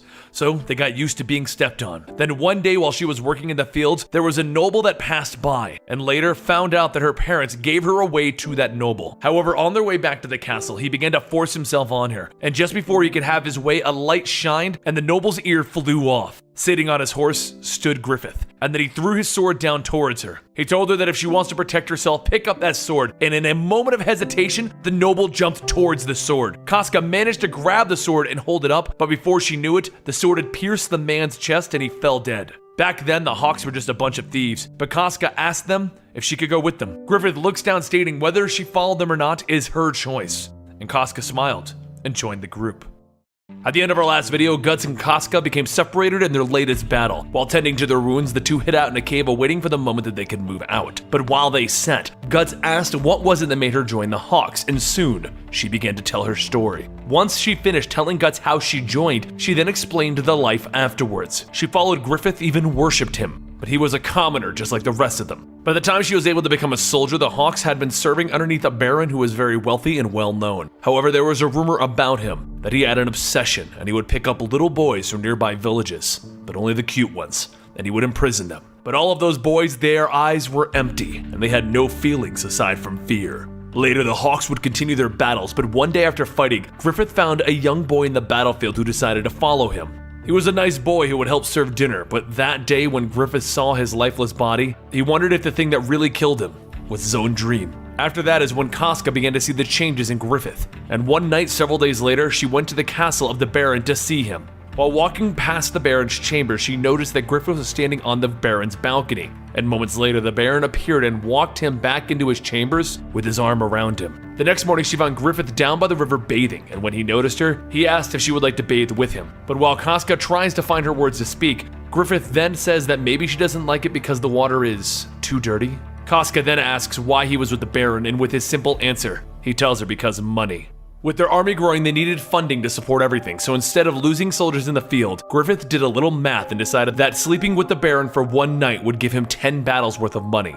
Griffith tells her that he doesn't feel responsible when the soldiers die under his orders. They chose to fight in his battle. But for them, the only thing he can do for the lost is win. As he continues talking, Griffith begins to grip onto his arm, dragging his nails and ripping apart the flesh. The dreams he has depends on the corpses of his men, a dream soaked in blood. And as the blood drips from his arm, Casca runs to him, telling him to stop, and begins to hold him, telling him that that's enough. So since then, she figured that if this man was willing to sacrifice anything for his dream, then she will become his sword. Casca goes on stating how she wanted to be by his side, help him make his dreams come true, and that those dreams were reachable. That was until he came along. Griffith told him what he has never told anyone, that he wants him. In fact, she thought she would envy the person who was told those words. But him, she just told herself all Guts was an asset to the Hawks, but Griffith gets so worried about things if they involve him. The one thing, though, that she can't forgive is the fact that he doesn't care about others. He almost caused Griffith to die. Casca gets up standing over Guts and tries to yell at him, but all she can do is fall to his chest asking why. Why does it have to be you, Griffith wants? As Casca begins to cry, Guts hears the sounds of soldiers outside, and as the soldiers continue moving past them, he says that she needs to hurry and take the medicine. They can't stay here any longer. As the sun goes down, the two gear up and they begin to move out, and as they walk, Casca begins to feel weak from the fever again, and Guts asks if she's okay. While trying to catch her breath, Guts tells her it's just like they said. Women are trouble when it's this time of the month, but they can't take breaks because she isn't feeling good. The enemy doesn't care if she's a girl, they will kill them all the same, and with that, Casca picks herself up and pushes through Guts, stating let's go. However, not long after that, Guts noticed something else in the woods and quickly pushes Casca out of the way of an oncoming bolt. Suddenly, soldiers begin to surround them, and from the group, Adon steps out, stating that he's so happy that he found them. Though he, an honorable knight, was struck by the likes of him, he must take his revenge. He won't kill them right away. He will use his ancestors' techniques to torture him slowly, and for the woman, he will give her to the soldiers for their pleasure. Guts says that he better watch out, she might bite them off, and Adon shouts, "Kill them!" The swords begin to swing as the soldiers rush in at the two of them, but with Guts' strength and Casca's speed, they begin to hold their own. More soldiers begin to pile onto them, and Guts jumps and stabs through one of the soldiers' mouths, and as he lands, he slashes upwards, cutting through the others. As the soldiers are being slaughtered, Adon says that they are all useless. It's time for his younger brother, the Blue Whale Armor Knight Samson, to handle them. Samson charges in swinging his flail, and Casca thinks how she won't be able to block those attacks, but that's when Guts stands between her and Samson. Samson swings down and Guts blocks the attack, but afterwards continues attacking relentlessly. While Guts is continuing to block them, Casca watches, thinking if he's doing that because of her. As she stands behind, she notices the wound that he took before they fell. He's even defending her while wounded. Soon the attacks stop and Guts says, "Hey, I'll create a chance, escape the forest." But just as Casca asks him what about him, Samson swings again, except this time, instead of blocking the attack, Guts swings his sword and begins to cut through the spiked ball, breaking it. Samson looks at the flail, and then Guts jumps up and swings back down. Holding his shield up to stop the attack, Samson doesn't have the power because the slash is so strong that it cuts through, and then it slams down after splitting Samson's head in two. Guts turns back and tells her, "No, get moving!" But Casca tells him she can't go alone, she just can't. Adon then tells the other soldiers to aim and fire at the woman, and as the bolts begin to fly, Guts runs in shielding Casca with his body. She asks him why. Why is he doing this? And he tells her, "Don't misunderstand me. Only a sick person will get in my way, because I have unfinished business with that guy." Casca remains silent, but then Guts asks if it's good for her to die in a place like this. Well, this shitty place will be the place where she dies. So go on, the sword must be held at the handle. Go back to Griffith. Guts then stops and throws his helmet to the ground and he begins to smile as he begins cutting away at the soldiers. Casca tells him that she'll be back with the rescue team, for wait for her, don't die. And Guts just grins and he charges back at the soldiers, dragging his sword. He cuts through the heads of one of them while heading towards the other group. He goes back to hacking and slashing and cutting them to pieces, but then he stops, telling them that his sword is getting awfully dull. With his sword being 3 times the weight and thickness of a normal sword, if he hits them, it will be a painful death. Elsewhere in the woods, Casca runs through them, but she trips on a tree root and then she sees that she's being chased. From the ledge above her, a soldier jumps out, but with a quick draw of her sword, Casca cuts through the man before he can even land. The other ones then begin to catch up, and not being able to take them all on, she kicks one in the face and begins to run. Back at the main battle, the fight continues as Guts cuts through everyone, killing them in his path. Some archers behind the group get ready to attack, and as one fires a bolt, Guts catches the bolt through his hand, and then he charges, thrusting his sword into the archer's mouth. More soldiers begin to surround him, and with not much use of his left hand, he says that things are starting to get fun. Over with Casca, the soldiers begin to surround her, and she begins to slow down because of the fever. One soldier stands over her ready to swing down a heavy mace, but before he can, she slashes away, cutting his throat. More soldiers begin to appear and overwhelm her, and then they disarm her. A soldier looks down, telling her that she's killed so many of their comrades, so before killing her, he's gonna take something from her. He begins to cut away at the straps of her armor, cutting off her shirt, and all she can think of is how she can't escape. She has no strength. Is she really going to die here? No, she has to go back. She has to go back to the owner of the sword. Just as the soldier begins to crawl on top of her, she reaches and grabs a stick and jams it in the soldier's eye. She jumps over her sword, but before she can swing, bolts fly through the air, hitting all of the soldiers, and she hears a voice call out, "Stop." As she looks back, she sees Judo, stating, "They can't do that. Casca is their only flower."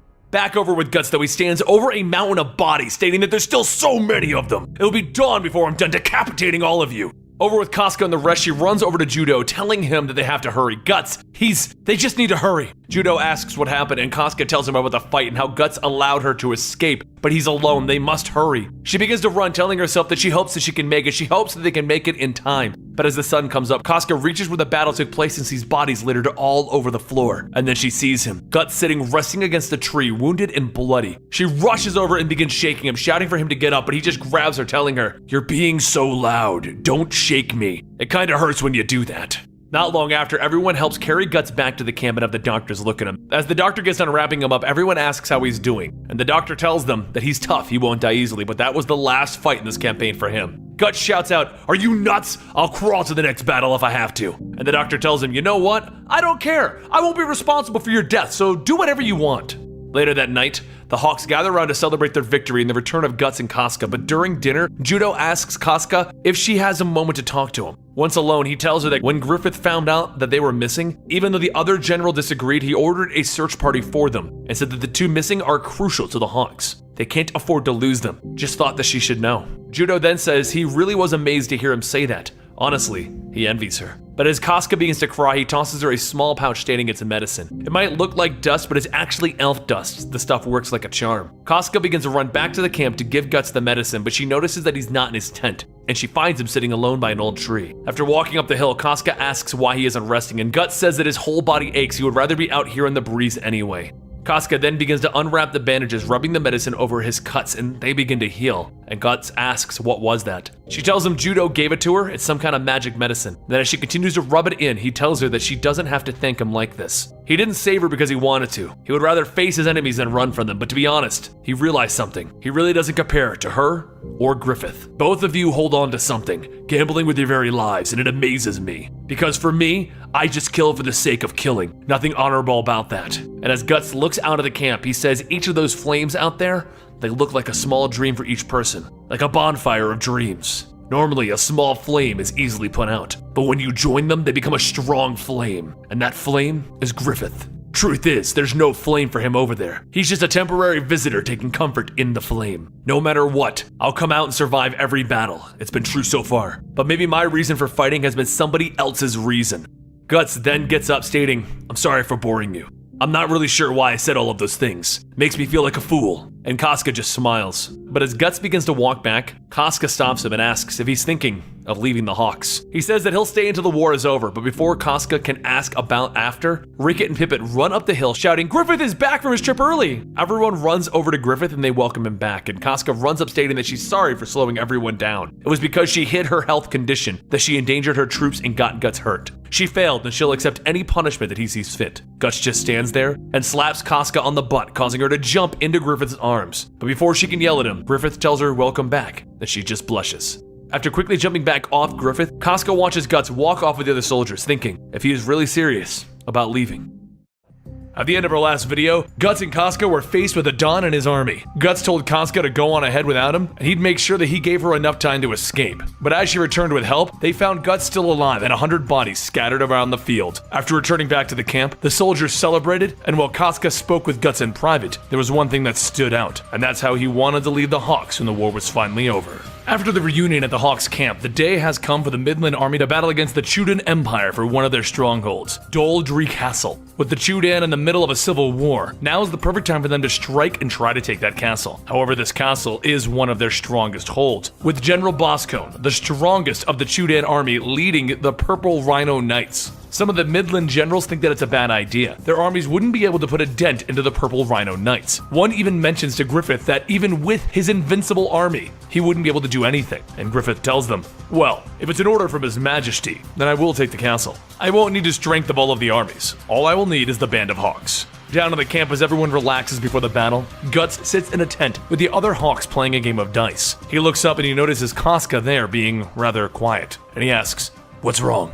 If Griffith calmly volunteered us to fight, it means that he knows that we're going to win. Casca tells him that he can be calm all the time. Now will especially be the time to. Remember when she told him how Griffith served under a noble? Guts remembers when she told him about the Baron that Griffith slept with for war money. Casca says that that's the Baron that holds the castle. He's the commander of the northern region of the Chudan army, and his name is Genin. Over at Doldry Castle, Adon returns to the castle after his battle with Guts, telling them that he won't die so easily. He used his secret technique, the movement block, to pretend to be dead. That technique has been passed down through the Brokovich line for 700 years, and if he ever sees that guy again, Bosco stops him, telling him that he used his men to get personal revenge, and he got them all killed, including his brother. How dare he return home? Bosco then grabs a weapon from one of the guards and bashes it into Adon's face, telling him the next time he embarrasses him, he will demote him. After Adon runs away, Bosco returns to bring his report to the Baron to inform him that the armies will soon be attacking the castle. It is said that the Invincible Hawks are the one leading the charge. The Baron then says that there is one thing that he must do regarding this battle. The Hawks' leader, take him alive. That is an order from the High Baron. Soon the time has come for the armies to ready themselves along the battlefield. Looking over at the castle, Judo tells Guts now that he's looking at it, he kinda wants to quit now. Guts tells him, come on, it's just a big castle. So long as we follow Griffith's plan, we'll be fine, even if the river is behind us. Across the way, Boscona looks out over the army wondering, what is it that Griffith is thinking? Having the river behind them will give him nowhere to run to. Whatever he's planning though, he still can't fight this many soldiers. But the Baron did seem interested in their leader. Whatever his stupid fetish is, his orders are to eliminate the enemy. Whether he stays alive depends on luck. Back with the Hawks, Guts says it's starting to get dusty out there, and Griffith says that is part of the plan, and Guts smiles, pulling out his sword. As he looks back at the Hawks flag, Guts thinks that this will be the last time that he is under that flag, and then Griffith gives the order to move out. Even if this is his last battle, he will do his best as the Hawks' raid leader. The armies begin to charge in, with Griffith leading his side straight for the castle. As the armies begin to clash, Guts begins swinging, cutting off any body part within his reach. Boscone watches as Griffith and his army start pushing through the defenses, and the soldiers report that they have already had their front line destroyed. Soon Guts' horse steps in front of Boscone, and without a second thought, the two swing right at each other. Guts' helmet flies off, where Guts manages to scrape the horns off of Boscone's helmet. Soon the purple rhino soldiers charge in to protect their general, but as the army comes to his aid, they find themselves being courted by the Hawks. Boscone says, now I understand. It is true that this man could have killed more than 100 of Adon's men. Back up in the castle, Genin watches, wondering if Boscone will disobey his order and kill Griffith. To make sure that that won't happen, he'll go down there himself and command the battle. As the war goes on, soldiers from both sides begin to scatter, and Griffith gives the order for everyone to retreat back to the rear. The Hawks begin running back, and a purple rhino soldier asks if they should follow. Boscone tells him now. This battle has already shown that the Hawks are truly invincible. The soldiers then tell him that they should probably go after him, but then word comes down that the Baron is here. Genin says that the enemy is fleeing. Don't let this victory pass them up. So all of the units will move forward and do not kill Griffith. The one who can bring him back alive will be promoted 2 ranks and whatever else he wishes. Boscone tries to tell him not to, but Genin says that he will command the battle himself. Order them to pursue. Over by the river, Griffith and the Hawks watch as the Chudan army gets closer and closer, and he tells everyone, right behind them is the river. Right now, they must sacrifice their lives. There is no other way to survive this. If you can do this, then we will be victorious. In front of the Doldry Castle, the soldiers position on the walls trying to see the battle, but due to the dust, they can't see anything. However, one soldier notices something on the ground, and it's Casca and her squad. Casca gives the order to attack, and the squad begins storming the castle. As the soldiers spread out to attack, Casca makes her way up the walls, but she's stopped by none other than the shark Adon. She looks at him and tells him that he's like a cockroach, he just won't go away. And he tells her that that's because he's the immortal Adon. Even a cockroach has to kneel to his life force. He then tells her that he knew of their stupid plan. That's why he stayed behind and waited for them. And Casca calls him a liar. No shame at all. Adon then gives the order for the soldiers to come out and tells Casca that this time he won't play around. He'll kill her even if he has to trade his knight's honor. Back out in the battlefield, Genin asks what's going on. Why haven't they captured Griffith yet? And the soldier tells him that that's because a small group is in front of him, protecting him. And that group is led by Guts. Boscone steps forward and the battle between him and Guts continues. The purple Rhino Knights watch as with every swing, no one can see Guts' sword because he's swinging so fast. Over at the castle, Casca stands over Adon and he asks her, just how is it that last time you were so much weaker? And she tells him, at the time, her condition wasn't good. Women have that inconvenient time. And he shouts, you were PMSing? And Casca shouts at him, telling him not to shout that so loud. She then begins to attack, cutting the straps off of Adon's arm and knocking him back down. She moves in for the final attack, and Adon jumps up on his hands and knees, telling her, please, I apologize. And Casca just stares. He begs her not to kill him. Please forgive his past actions. If she would like the castle, go ahead and take it. She tries to figure out what to do. She can't even laugh at this. And then Adon pulls out a crossbow, telling her, I was merely pretending, and he fires. The bolt flies through the air, hitting Casca in the arm, and he tells her that this is the 1,000-year-old crossbow of Bokovich, the lightning crossbow, and it's been coated with a tranquilizer. She grips the bolt, telling him that she doesn't have time to mess with him. As the battle between Guts and Boscone continues, everyone watches as Boscone's last attack strikes so hard that it breaks Guts' sword. His sword is weakened from killing all of those soldiers from before, and then off in the distance, watching over the battle, sits Zod. Back over at the castle, Adon prepares himself to attack Casca, and he tells her that there is no point in struggling. If she drops her sword, he will let her live as his personal toy. Casca doesn't answer, and Adon then thrusts his spear at her. Though Casca manages to dodge most of it, the movement is just making the poison spread quicker. With one more swing from Adon, Casca dodges, putting her back against a wall. And then he asks one more time, what will it be? And while she says nothing, she charges forward, thrusting her sword into the ground. Before he realizes what's going on, Casca leaps over him and then swings. He begins to ask what happened, and as he does, the sides of his mouth begin to split open, and then Casca tells everyone to finish off the rest of them now. Move out! Out on the battlefield, Boscone starts charging, and his squad jumps in the way to shield him. He cuts through the group, and just as he reaches Guts, a sword is flung in front of him. Zod's sword. Guts grabs a hold of it, and he rushes forward with one powerful swing. Boscone's head flies through the air.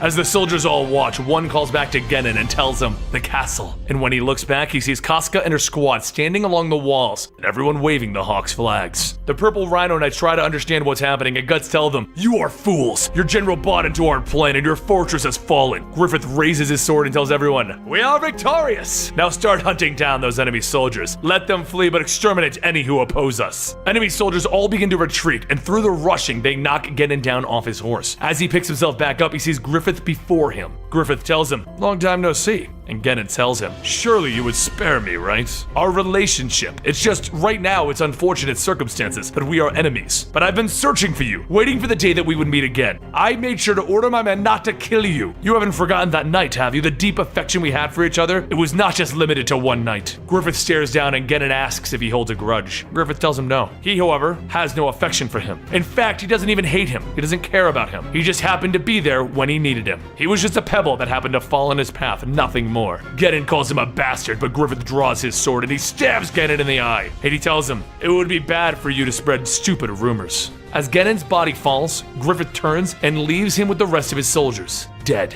Over in the castle, Guts goes to check on Casca from her wound, and he tells her good work. He helps her up, and they look out into the battlefield, and they see Griffith radiating over his victory. Casca says he's incredible, but it's weird.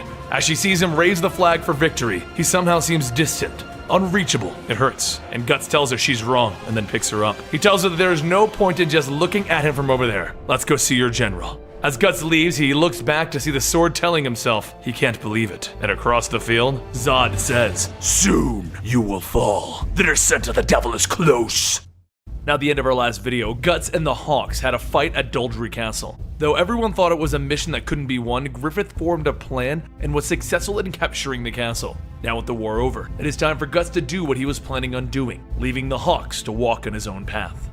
It was late night after the return of the Hawks back to Midland Castle. As Minister Foss meets with a group of hooded figures, the men discuss Griffith's recent victory and how they need to remove this man from any potential power for his victories. The king plans to award Griffith by making him a general and awarding him and his Hawks the title of the White, the highest rank within the armies. But Foss has a plan. He will put a deadly poison in Griffith's wine during the victory celebration. Some of the men show concern, asking if this is going to work, and then a voice tells them not to worry, and the Queen of Midland steps forward. Foss learned of the Queen's affair with Julius, and spread rumors that it was Griffith who had plotted his death. Because of those rumors, she worked with Foss to set up this little arrangement for Griffith's demise. The Queen had loved Julius, so now she will have her revenge, and not as the Queen of Midland, but as a single woman. The next morning, the Hawks all return to the castle as the crowds gather, and they praise everyone for their victory. Even Princess Charlotte cheers everyone from her balcony. However, as the Hawks walk through the town, the Queen watches over, plotting Griffith's death. When the hooded group meets again, Foss receives a letter, and after reading it, his eyes widen. And the Queen asks if there's a problem, and Foss assures them that there is nothing to worry about and walks away screaming, "Damn you!" in his mind. As the night sets, the Hawks step into the banquet hall in their honor. Everyone looks around because it's very uncommon for a mercenary group like them to ever be this close to the nobles. The girls all swarm over Griffith and soon Guts, but for Guts, this isn't his type of environment, and he decides he's just going to step away. Guts sits down and he watches all of the nobles swarm around everyone, including Casca.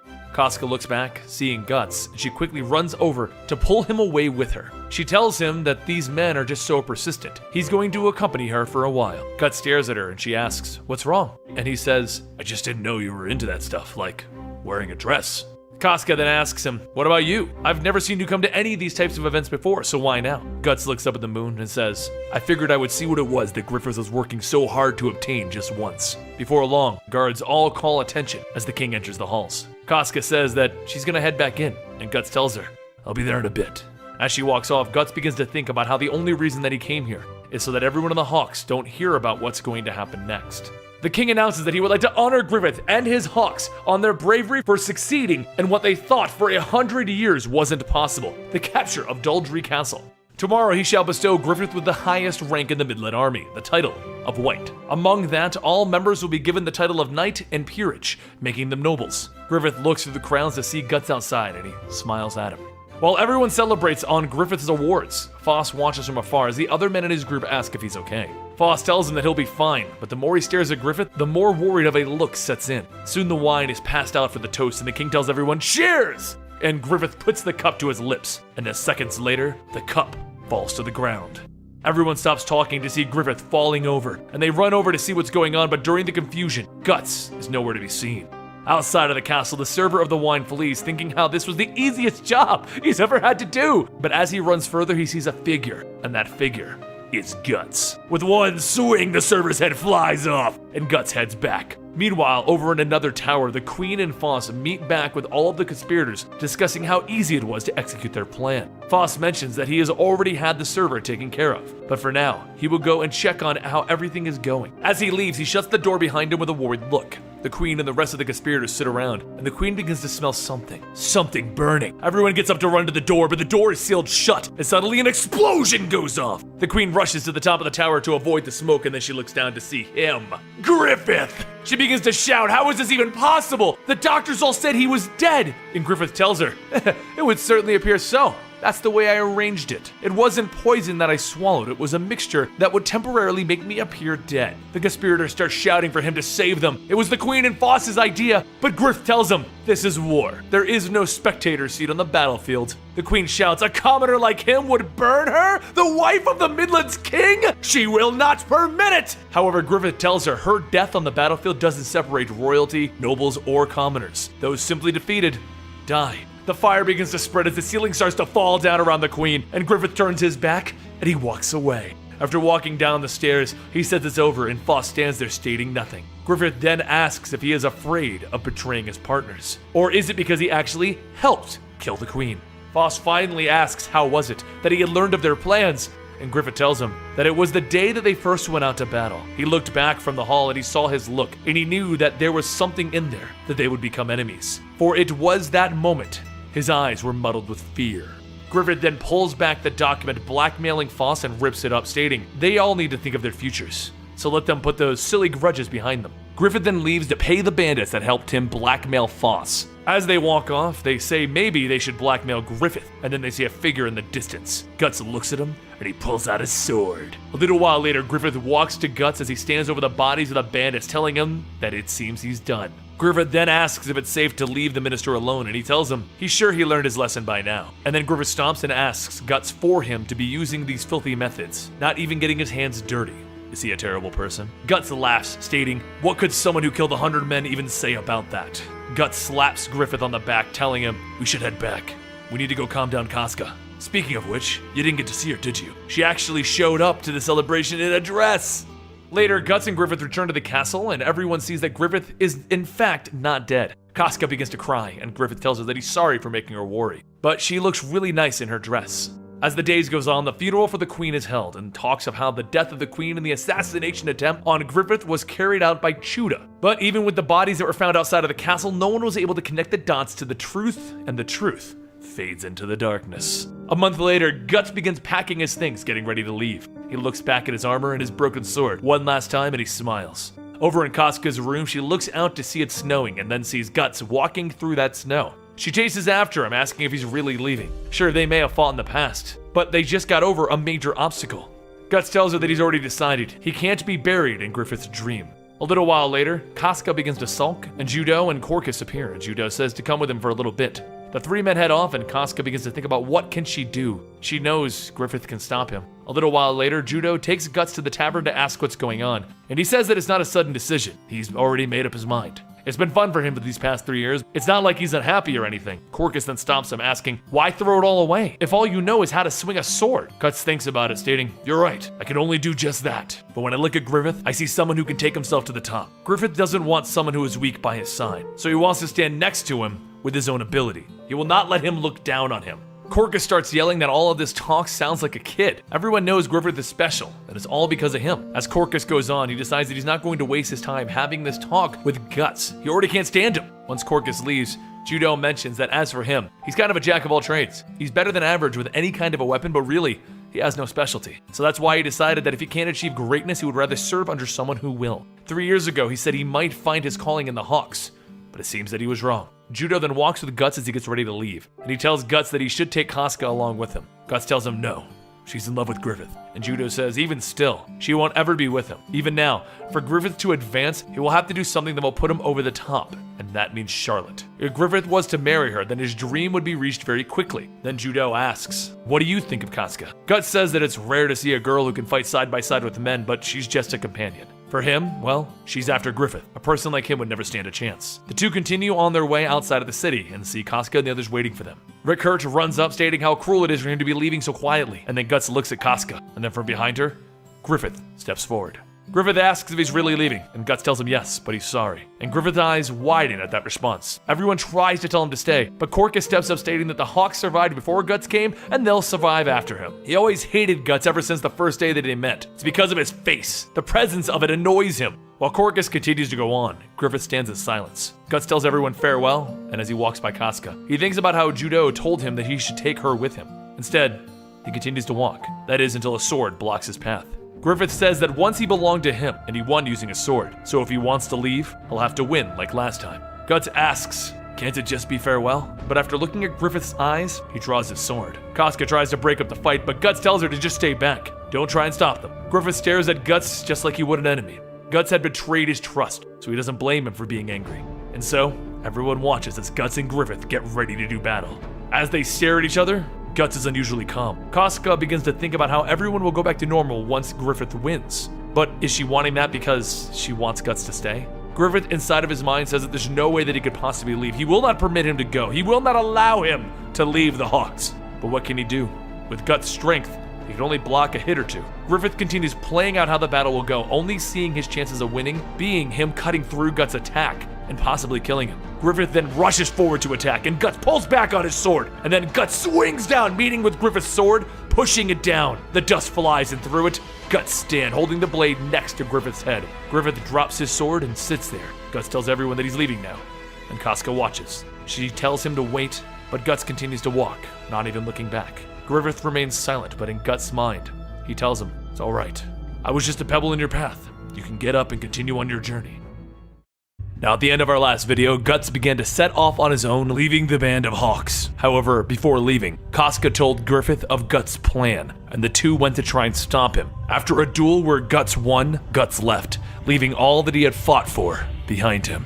Night began to set as Guts sits alone around a campfire. Off in the distance, he begins to hear something, but then only sees that it's a wolf. It's been 3 years since he had to sleep alone. Everyone used to always be around him back then, but Guts begins to wonder, did he make the right choice by leaving? It all started after he heard Griffith say those words, and since then, he ultimately changed. As Guts sits staring at the fire, a shadow begins to loom over him. He quickly grabs his sword and prepares himself for what could be in the shadows. Could it be Zod? The shadow moves behind Guts, but he can't move. He could be attacked. The shadow then swings and Guts swings back, but what he sees is nothing. And then the shadow begins to take a shape, one of a man in a skeleton-like armor riding a horse. The Skull Knight says that the gears have been set in motion, and then he calls out to Guts, calling him the Struggler. From this moment until the eclipse 1 year from now, him and his friends will walk blindly into their doom. But there is one thing that he must remember. He was born from a corpse, and he struggles every day with death. So struggle, challenge, and rise to struggle again. Never forget that. Guts shouts, "What do you mean?" But the Skeleton Knight turns and walks off, disappearing. Guts wonders if it was an illusion, but looking at the horse prints on the ground, he knows that it wasn't. Back in Midland, the rain begins to pour down as Charlotte looks out her window. Her servants tell her that she should go to bed early to avoid catching a cold, but as she does, she hears a knock on the window. She looks back to see Griffith standing outside. She lets him in and Griffith tells her that he's sorry for coming in all wet and visiting so late. But Charlotte just hugs him. Charlotte then says how she so badly wanted to see him again. She was always afraid that she would hear what happened to him. Why didn't he come sooner? And Griffith says nothing, and then his eyes change. And then he kisses Charlotte. At first, Charlotte doesn't know what to do, but then she gives in, allowing Griffith's hands to wander. He moves her closer to the bed and she tells him no as he lays on top of her. He tells her scary and sad things may arouse her. And moments later, their bodies become one. However, through the noises coming from Charlotte's room, a servant looks into the keyhole and sees what's happening. As Charlotte begins to fall back asleep, Griffith sits up, touching the scar on his chest, and he begins to cry. The next morning, Charlotte wakes up to see Griffith is already gone, and then she sees the magnet that she gave him has been returned. She begins to feel a pain, and then she looks under her sheets to see blood. Outside, Griffith hops over the walls to return, but as he does, he sees soldiers and they quickly surround him. The commander then tells them to go away and take him away. Meanwhile, the king goes to visit Charlotte and barges into her room. She tells him even if he's her father, he can't come bursting into her chambers, and then he notices the marks around her neck. He pulls away the blankets to see the blood stain.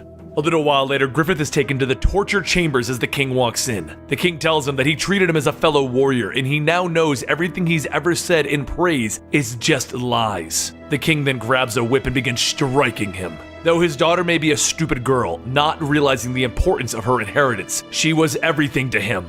The king continues whipping Griffith over and over, telling him that he had to take away the only warm flower in his life. And that cannot be forgiven. 17 years he raised her as a pure body, and Griffith destroyed her. But as the king goes on, Griffith says he wanted to kiss her, didn't he? He wants to sleep with her. Is that it? He could have had her married off to strengthen his relationships with other nations, but instead he kept her locked away. Enraged, the king goes back to whipping, tearing the flesh off Griffith's body, shouting, "What do you know?" Even after the king is done, Griffith hangs there, smiling. The king then tells the executioner that he could do whatever he wants to that man. He is now an enemy of the country. Just make sure that he lives so that he can think about what he's done. Before leaving, though, the king says that it's a shame that the hawk fell to earth only to never fly again. Afterwards, the king returns to Charlotte's chambers as she sleeps, wondering what did Griffith do to her body. He then pauses and he begins to grope Charlotte, pulling down her blouse. She begins to wake up seeing her father touching her and she begins to scream. All the while, Griffith sits in his cell. Back upstairs, the king is getting ready to get on top of his own daughter, but she manages to push him away. He tells her to wait, he just wants to touch her, and then he begins to kiss her, but she pushes him away again. The king tries to spread her legs, but after Charlotte kicks him repeatedly in the face, he finally backs away. Elsewhere in the field, Casca rides with the Hawks to meet with Griffith, but off in the distance, Pippin hears something. He shouts for everyone to get down, but before anyone can react, arrows pour down from the sky. Many of the Hawks are killed, but as everyone looks around them, they see that it's not the enemy, it's the Midland armies. The Midland army starts to close in, continuing to fire crossbow at the Hawks, slaughtering most of them. And Casca tells everyone to try and get into formation, but then she sees the bolts flying her way. Back down to the torture room, the executioner tells Griffith that he's pretty strong for not crying, and then he notices Griffith's necklace, and he decides that he's going to take it for himself. But as he looks at the egg, one of the eyes open up, and he ends up dropping it down the drain. Off the egg floats into the waters below.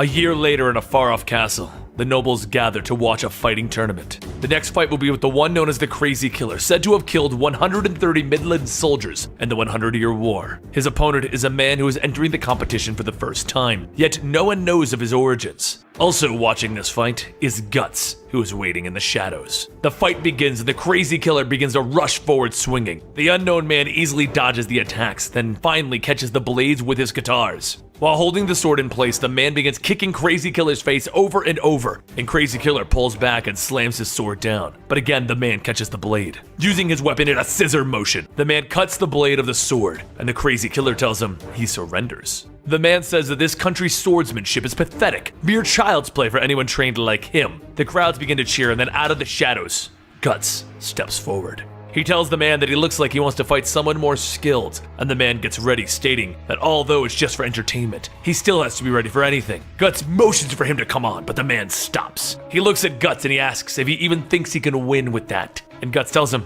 "Come on, let's do this already." The man rushes forward, thrusting his blade towards Guts, but Guts just dodges side to side, weaving out of the strikes. The man then kicks, and Guts catches it with the hilt of his blade, and then the man kicks with his other foot. Guts blocks the second kick with his hand, but now with his hands both immobilized, the man strikes. Just before the man can stab Guts' stomach, he swings his sword, throwing the man to the ground, telling him, "You should join the circus with those moves." The crowds begin to cheer for Guts' victory, and the noble hosting the event runs down to tell Guts that it was actually designed to find the stronger fighters so that he can ask them to come and work with him. Would he be interested? Guts tells him no, he was just looking for someone strong. And then the noble mentions that there's a thieves' gang who's run by a strong woman. Not even men can stand against her. The noble then goes on to state that he should have heard of them. They used to be soldiers. They were the Hawks something. Guts grabs the man and he says, "That's right, the Band of Hawks." Guts thinks about it. The Band of Hawks is being led by Casca now? Back over in Midland, a pair of Midland scouts stumble upon the Hawks camp, most of which are beaten and bruised. Judo enters Casca's tent, telling her that if she keeps working too hard, her body won't make it. However, they did just get word from their spy in the palace who said Griffith is being held at the lowest level in the Tower of Rebirth. Though it's been a year, only few people have heard his voice. But this past month, his voice has ceased altogether. Judo goes on telling her that they may have elected her as the leader for now, but she doesn't have to take on all of the responsibilities herself. So in other words, go to bed after eating. As Judo leaves, Casca takes a bite of her food and then collapses from exhaustion. Outside, the soldiers sit around, but as one of the guards doze off, a bladed circle flies through the air, cutting into the guard. The man Guts fought pulls the ring out of the guard's skull, stating he can't believe there was no reaction. Is the Band of Hawks really worth his skills? He gets ready and then he tells his men to go, and suddenly the Hawks camp is overrun. Judo calls out that there's an enemy attack, and Casca rushes out of her tent to see the fight has already begun. She begins to give everyone battle commands, and the man tells her no wonder she's the leader of the Hawks. But no matter who the leader is, once they're down, the game is over. Casca readies herself and the man lunges forward, thrusting his guitars at her. Casca tries to swing back, but the man catches the blade and kicks her down. He then continues his assault, pushing her back further and further, and then he pins her down, her head between his blades, and he tells her, "It's over. If you surrender, I won't kill you, but I'm only counting to 3. 1, 2, 3. But before he can cut, a voice says 4 and kicks him in the back of the head. His body goes flying and everyone turns to see Guts. He tells Casca, "Don't let the circus fighter scare you. Be strong." And then he smiles at Casca.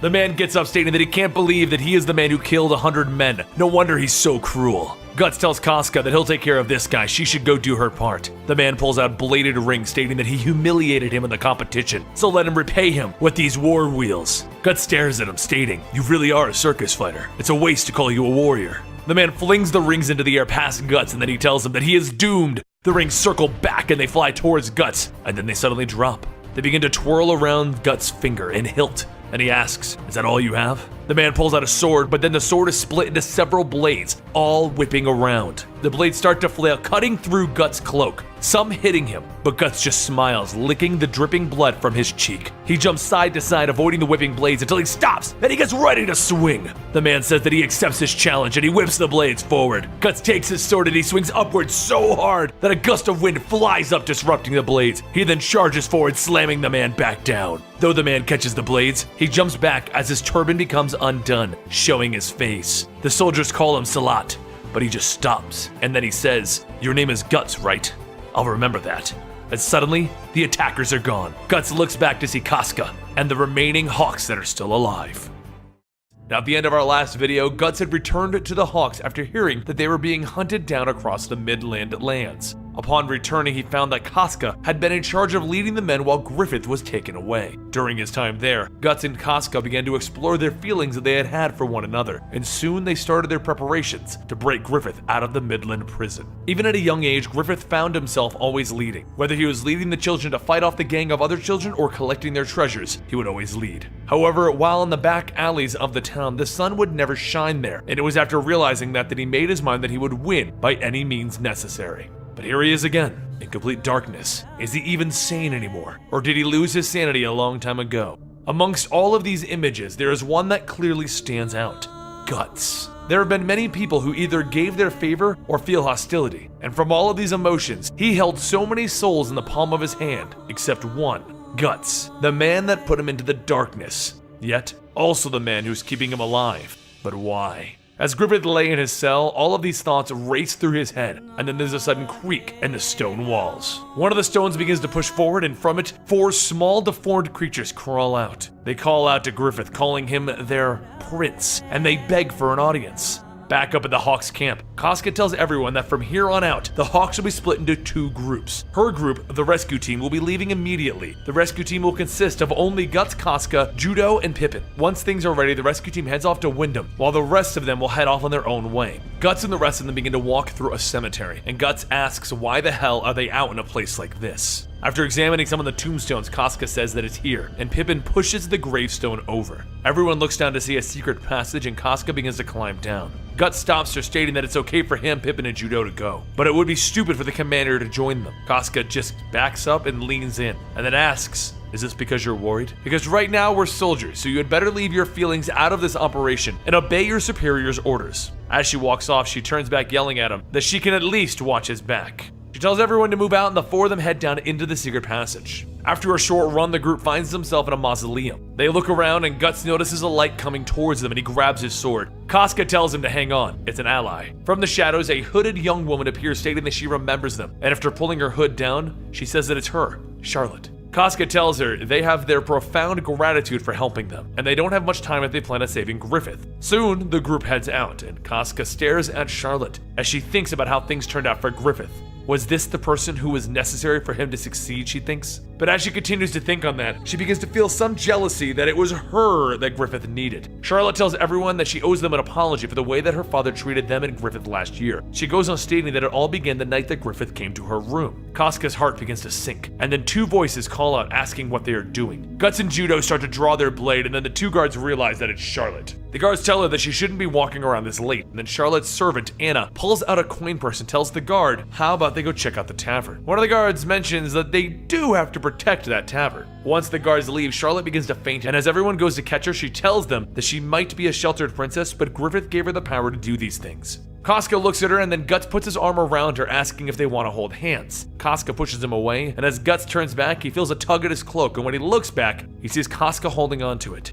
After a little more walking, the group finally reaches to where they're holding Griffith, the Tower of Rebirth. Judo tells everyone that amongst all of the towers in Midland, this is the highest and the oldest. It's also said that this tower was here even before Midland was founded, but nobody knows why it was built. Charlotte then adds that there is a subterranean part of the tower that has been used for prisoners, and that Griffith is being held on the lowest floor. Casca then tells Charlotte thank you for helping them, but she can no longer follow them down into the prison. Judo stops Casca for a moment and whispers, "It might be a good idea to bring her. She could make a good hostage." Casca tells him to stop messing around. They can't do that, and as the 2 further discuss it, Charlotte steps between them and says that she has a favor to ask. She would like to come with them down below. Charlotte begs to be taken, and Casca tells her that she's against this. If they were to take her, they'd be hunted down as fugitives, and even if they flee to another country, they wouldn't be able to hide for very long. Besides, if the countries found out that they were using a young noblewoman as a hostage, Griffith's name would be forever soiled. She tells her that she must understand, and then Scarlet screams, "No way! She wants to go, she wants to see Griffith." Everyone quickly grabs Charlotte to keep her from throwing a tantrum, and Casca tells her, "Fine, you can go, but if Griffith says that you can't, you must turn back." Everyone turns to get ready to head into the tower, and as they leave, Guts notices Casca is somewhat sulking. Guts asks her what's wrong. What she said was actually good, and she says that it was only partly true. Just somewhere in her heart, talking about Griffith to the princess like that. Well, she reaches out and Guts pulls his arm away from her, telling her that this isn't the time they need to move out. As he walks away, Guts tells himself that though he doesn't like to see her care for him anymore, it is really him who can't get Griffith out of his head. As they get closer to the tower, Judo throws 2 knives and hits 2 guards in the neck, killing them. Once they move the bodies, the group then makes their way into the tower. Back over at the Hawks camp, Rickett notices everyone in somewhat high spirits at the thought of Griffith finally returning back to them. He heads over to fetch some water, and as he drops the bucket into the water, he sees something out in the distance. The light begins to flutter around, and then he finally sees the image of a fairy. The fairy starts zipping through the woods, and as it fades, Rickett hears something else coming from the camp. He begins running back to the camp, thinking that it could be an enemy attack, but when he gets there, he sees the entire camp empty. He walks through the bonfires asking where everyone went, and then he hears a voice telling him to run. He looks over to see Kim hanging, and he tells him to run. Soon a face begins to appear and smile. The face comes into the light, and Rickett sees the smiling face with another mouth that Kim is hanging out of. Rickett begins to step back, getting ready to run, and then he steps into a puddle. Except the puddle isn't water, it's blood, and it's coming from the mouth of the bodies with the other demon creatures all around. Up in the trees, the fairy from before watches over and then motions for them to attack. All of the creatures start to slowly surround Rickett, and from the shadows, the Skull Knight appears. The demons pause for a moment, and then the Skull Knight shouts for them to go back. All of the demons stop and they look at him, and then they slowly start to turn away. Rickett begins to panic, and as the demons leave, so does the Skull Knight. All that's left is Rickett and the mound of bodies that was once the remaining Hawks. He shouts, "Why did this have to happen?" And off in the distance, the Skull Knight watches and leaves. Back at the tower, the group heads down into the lower levels of the prison, passing all of the deformed and mutilated people being held there. One of the prisoners scares Charlotte, and Guts decides to pick her up so that they can hurry. As they continue to talk, Guts asks, where does this giant hole lead anyway? Charlotte tells everyone that the prison goes down about as far as the tower goes up, but the hole itself continues much farther below, even at the end of the prison. She goes on to tell the story of how Midland and how the lands used to be inhabited by various houses and tribes, though due to the constant fighting with no leader, a third of the population was killed off. That is until a man known as King Geiserik came and united all of the countries. Even with the documents about him disappearing, one thing was known, and that was that he loved war. He fought his enemies without pity and would bring them all death. He also loved to wear a terrifying skull-shaped helmet. Guts stops, and then images of the Skull Knight begin to appear. Judo says that he remembers hearing about that too, but while the king lived in luxury, the citizens were crushed by taxes. And then one night, God sent 5 angels from above to punish Geiserik, destroying the city in a single night. Charlotte then adds that the city's name was translated into Midland, and that's where it came from. Everyone continues talking about the old stories, and Casca walks and bumps her head on a rock ledge. She drops her torch, and as it falls, it continues to fade lower, lower into the hole. Though out of sight of the group, the torch falls all the way down into the old ruins and a mountain of bodies. These bodies, though, all bear a strange marking on their foreheads. The group pushes further down, and Guts notices something behind them. Through the shadows, a small shadowy figure follows, but far enough to where Guts tells everyone that it was nothing. Soon the stairs begin to end, and everyone sees a single door at the lowest level. Using the keys from the guards they killed outside, Casca slowly opens the locked door and shines the lamp in. They walk further into the cell, and Guts says that he sees someone. And he starts to see a mutilated body on the ground, and he recognizes the helmet, and he calls out to Griffith. In our last video, Guts found himself in a fighting competition where he learned that the Hawks were now being led by a woman and are currently being hunted by the Midland armies. As Guts returns to the Hawks, he found that they were under attack by one of the fighters that he had defeated back in the competition. Taking his loss as a disgrace, the man attempted to fight Guts again and soon lost a second time and retreated. A short while later, after the battle, the Hawks set up camp so that the injured could tend to their wounds. While the camp was set, Rickard explains to Guts what happened to Griffith and how his behavior changed right after the two of them had their conversation. Before we could go any further though, Judo grabs Rickard by the shoulder and shakes his head. Judo then says that in the course of a year, the Hawks have shrank to a fifth of what they once were, and if it wasn't for Casca stepping up, they would have faded completely. Just as they were attacked, Casca took charge, and because of it, they managed to escape without losing their forces. Judo goes on to state that with everything that's been happening, they've been forced to lay low, and with their spy in the castle, they've come up with a plan to free Griffith. Guts looks out at the rest of the soldiers who remained, and he says that the place that he came back to didn't change at all, and that's a nice thing. Everyone asks Guts what he was doing for the past year. Word of the Hawks being hunted spread rather quickly. Guts held out his sword and he told them that he hid himself in a cave, that he's been practicing with his weapon. Judo then asks if he found what he was looking for yet, and Guts smiles and tells him, not yet. Soon Gaston and the rest of them crowd around telling Guts that it's time to stop talking about the serious stuff, and it's time to have a drink. Everyone starts to pull Guts away, and Judo stops him, telling him that he has one more thing to tell him about Casca. A year ago when she was injured, she was delirious for 3 days, but as she slept, she kept calling for Griffith and him. Guts looks over at Casca, and as Casca looks back at him, she quickly turns back to the squad, acting as if she didn't see Guts. As the soldiers begin to get ready to turn in for the night, Guts stands off alone as he normally does. But this time, Casca comes to visit him, and she tells him that he needs to come with her. Once the two of them walk away, she tells him to get ready for battle. And before Guts can ask what's going on, she takes out her sword and she swings. By quickly turning, Guts blocks the attack with the hilt of his sword, and then he sees the look in Casca's eye. He tells her that that swing was full of hatred, and without saying a word, she thrusts her sword right back at Guts. She unrelentlessly swings as Guts continues to dodge the attack, and she tells him to take his sword out and fight her already. As she swings again, Guts sticks out his foot and he trips her, causing her to fall. He says that she could at least give him a reason as to why she's attacking. As Casca starts to pick herself back up, she looks at Guts and tells him, it's all because of him. He destroyed everything. Once she gets back on her feet, Casca runs back in swinging. So Guts holds out his sword, stopping her from cutting off his head. All the while, Casca screams how it was because of him that Griffith got depressed and weak. She thrusts one last time, shouting Griffith couldn't do anything without him. And Guts stops and instead of blocking the attack, allows it to strike. He holds the blade in his side and the two of them stare at each other, and blood begins to drip from his hand. She tells him that's enough, and while holding the blade,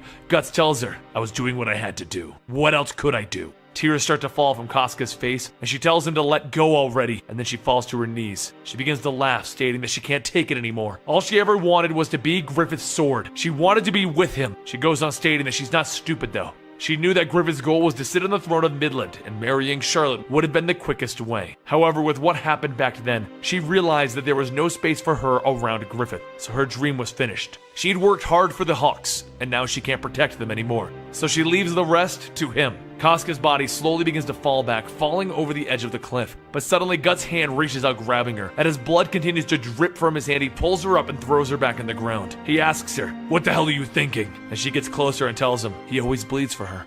With tears running down her face, she calls him a fool. He pushes her hair from her forehead to kiss it. And as he does, Casca tilts her head up and the two of them kiss. A short while later, Guts leans over Casca's naked body and he asks if she's scared. She tells him yes. She feels like she's changed. The love she felt while fighting now seems all fake, like it's all disappearing.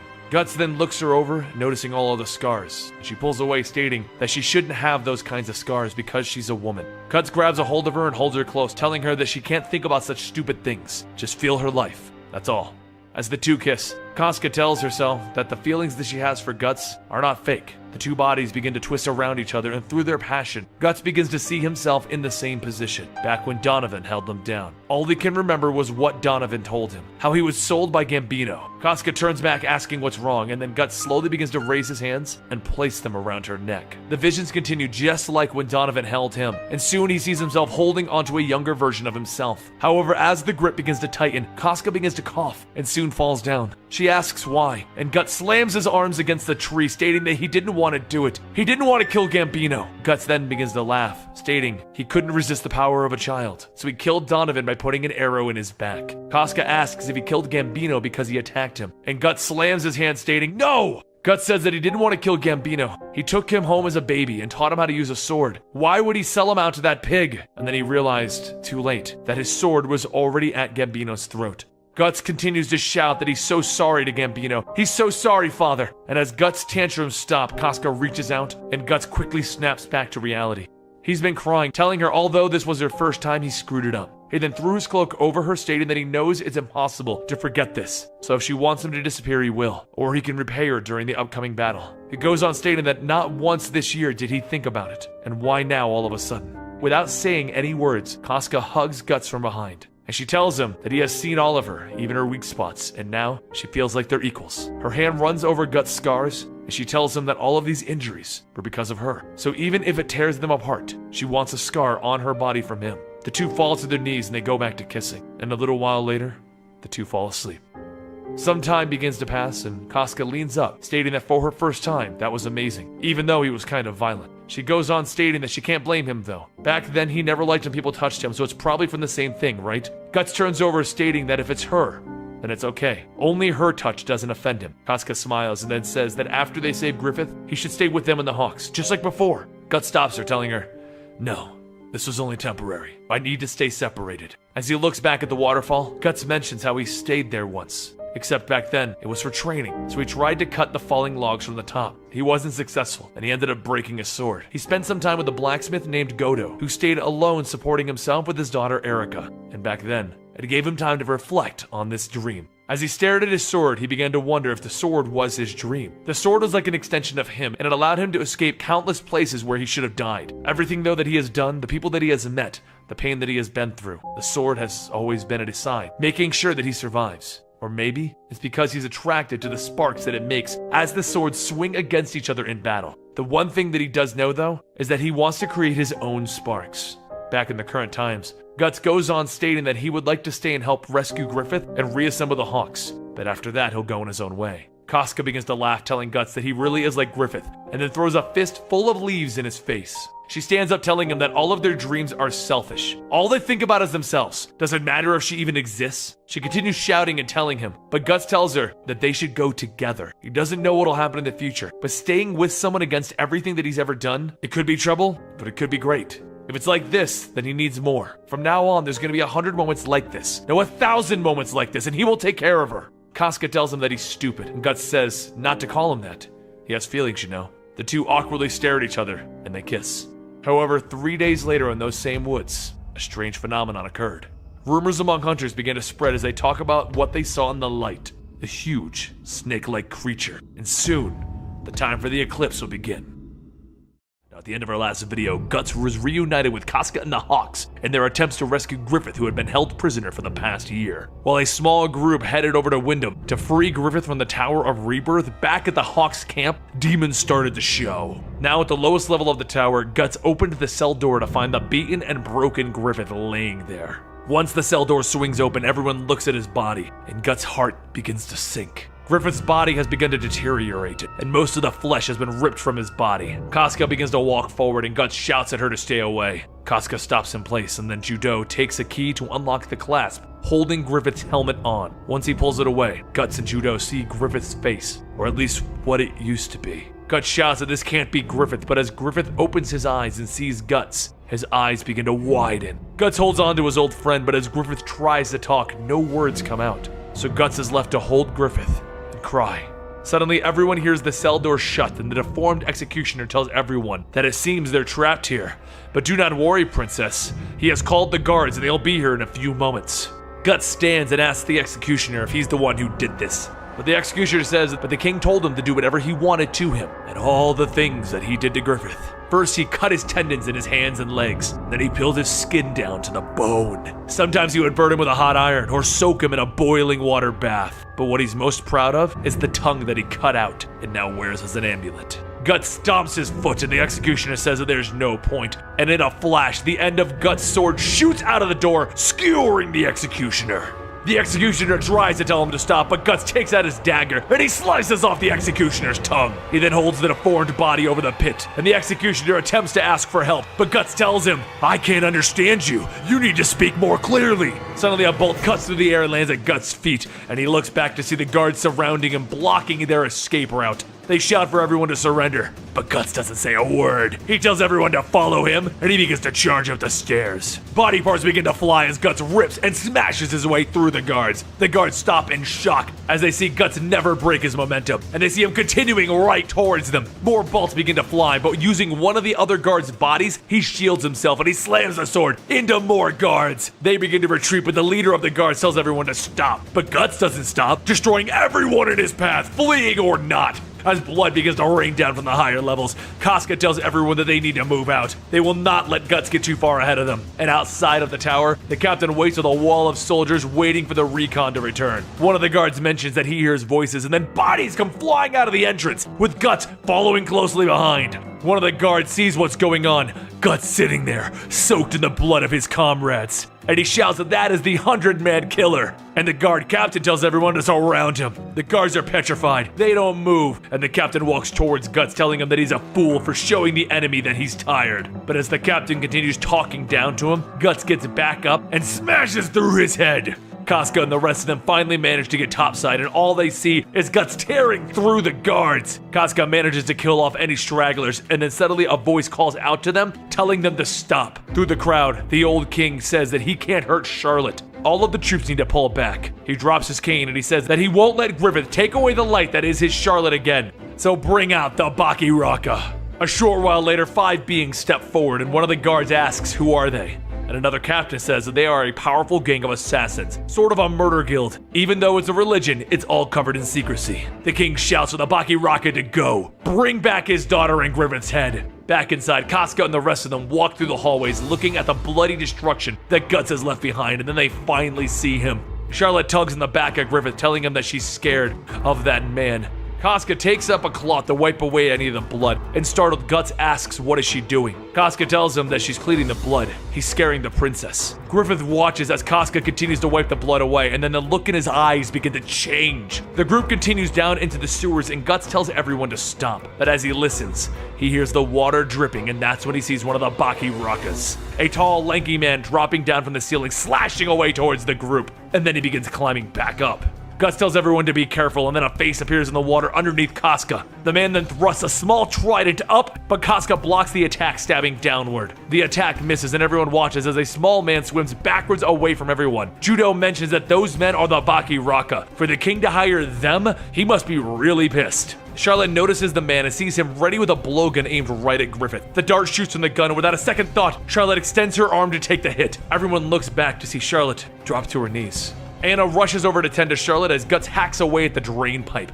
The small man jumps out of the way, and with one more backswing, Guts cuts that man in half. Suddenly, the lanky man appears again between the walls. The man offers a deal. Give him the princess and he'll guarantee her life, because that dart was poisoned. Casca looks back at Charlotte and then says, "Fine, you have a deal." The man then tells Anna to bring the princess and make sure not to do anything since she's not a part of the battle, or he will kill her. Charlotte reaches out to Griffith and tells him that she wants to be together with him. Griffith looks at her, and then he begins to try and tell her something. And once he's done, Charlotte just closes her eyes, and Anna takes her away. As she walks, Anna sees another Baki Raka, and she tells her, right this way. As the two of them leave, the lanky man says that it's time for them all to die now. But from behind the group, the man in the water leaps up to attack, and Pippin deflects it. He begins attacking the water, and the lanky man begins to jump up and over the group. Casca tells everyone to form a circle around Griffith, and the lanky man calls out that it's time. Down the sewer, the large, muscular Baki Raka holds out a spear, and he launches it. Guts notices the spear, and at the last second brings up his sword to block it. The power of the spear knocks Guts to the ground, and then starts bouncing him backwards. He gets back up, stating that spear had the power of a cannon behind it. He then shouts for everyone to duck as another spear is coming in. He blocks the second attack, and Judo notices something. He turns off the lamp, and he tells Pippin to hit the wall as hard as he can on his signal. The muscular Baki Raka sees the light go out, and Judo gets into position. He throws a knife, and it starts to bounce off the walls, and then he throws a second knife, watching the sparks from the hits against the wall, and that's when he sees him.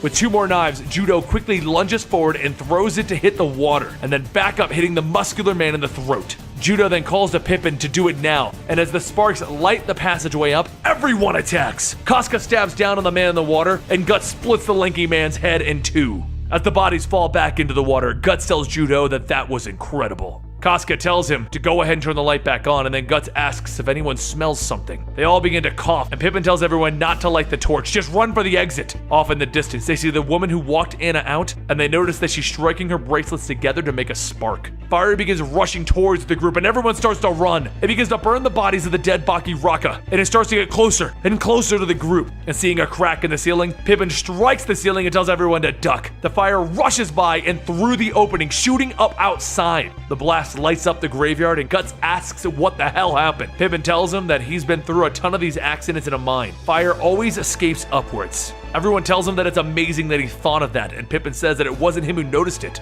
It was Griffith. Guts smiles, and the group continues onward. Back over at the castle, the king forces the female Baki Raka to her knees, and he stabs her. As she falls to the ground, he tells her that he thought he made himself clear when he said no one harms the princess. The king then turns to Anna, asking if she was a part of this. But Charlotte struggles, telling him no.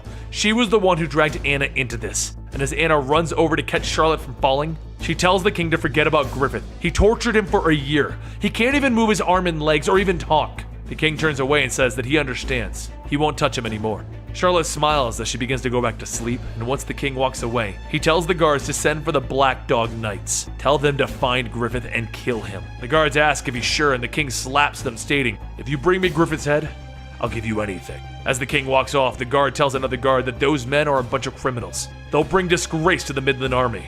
Elsewhere, The leader of the Black Dog Knights sits in his chambers with women all around him. Suddenly, the door opens as one of the men tell him that they have a job, and the leader says that he's busy right now. Plus, he has something important to do anyway. The man laughs, stating that it's an order from the king. He said the leader of the Hawks escaped. The leader begins to strangle the women in his lap, stating, "That's funny, because the thing that he had to do was kill the leader of the Hawks, Griffith."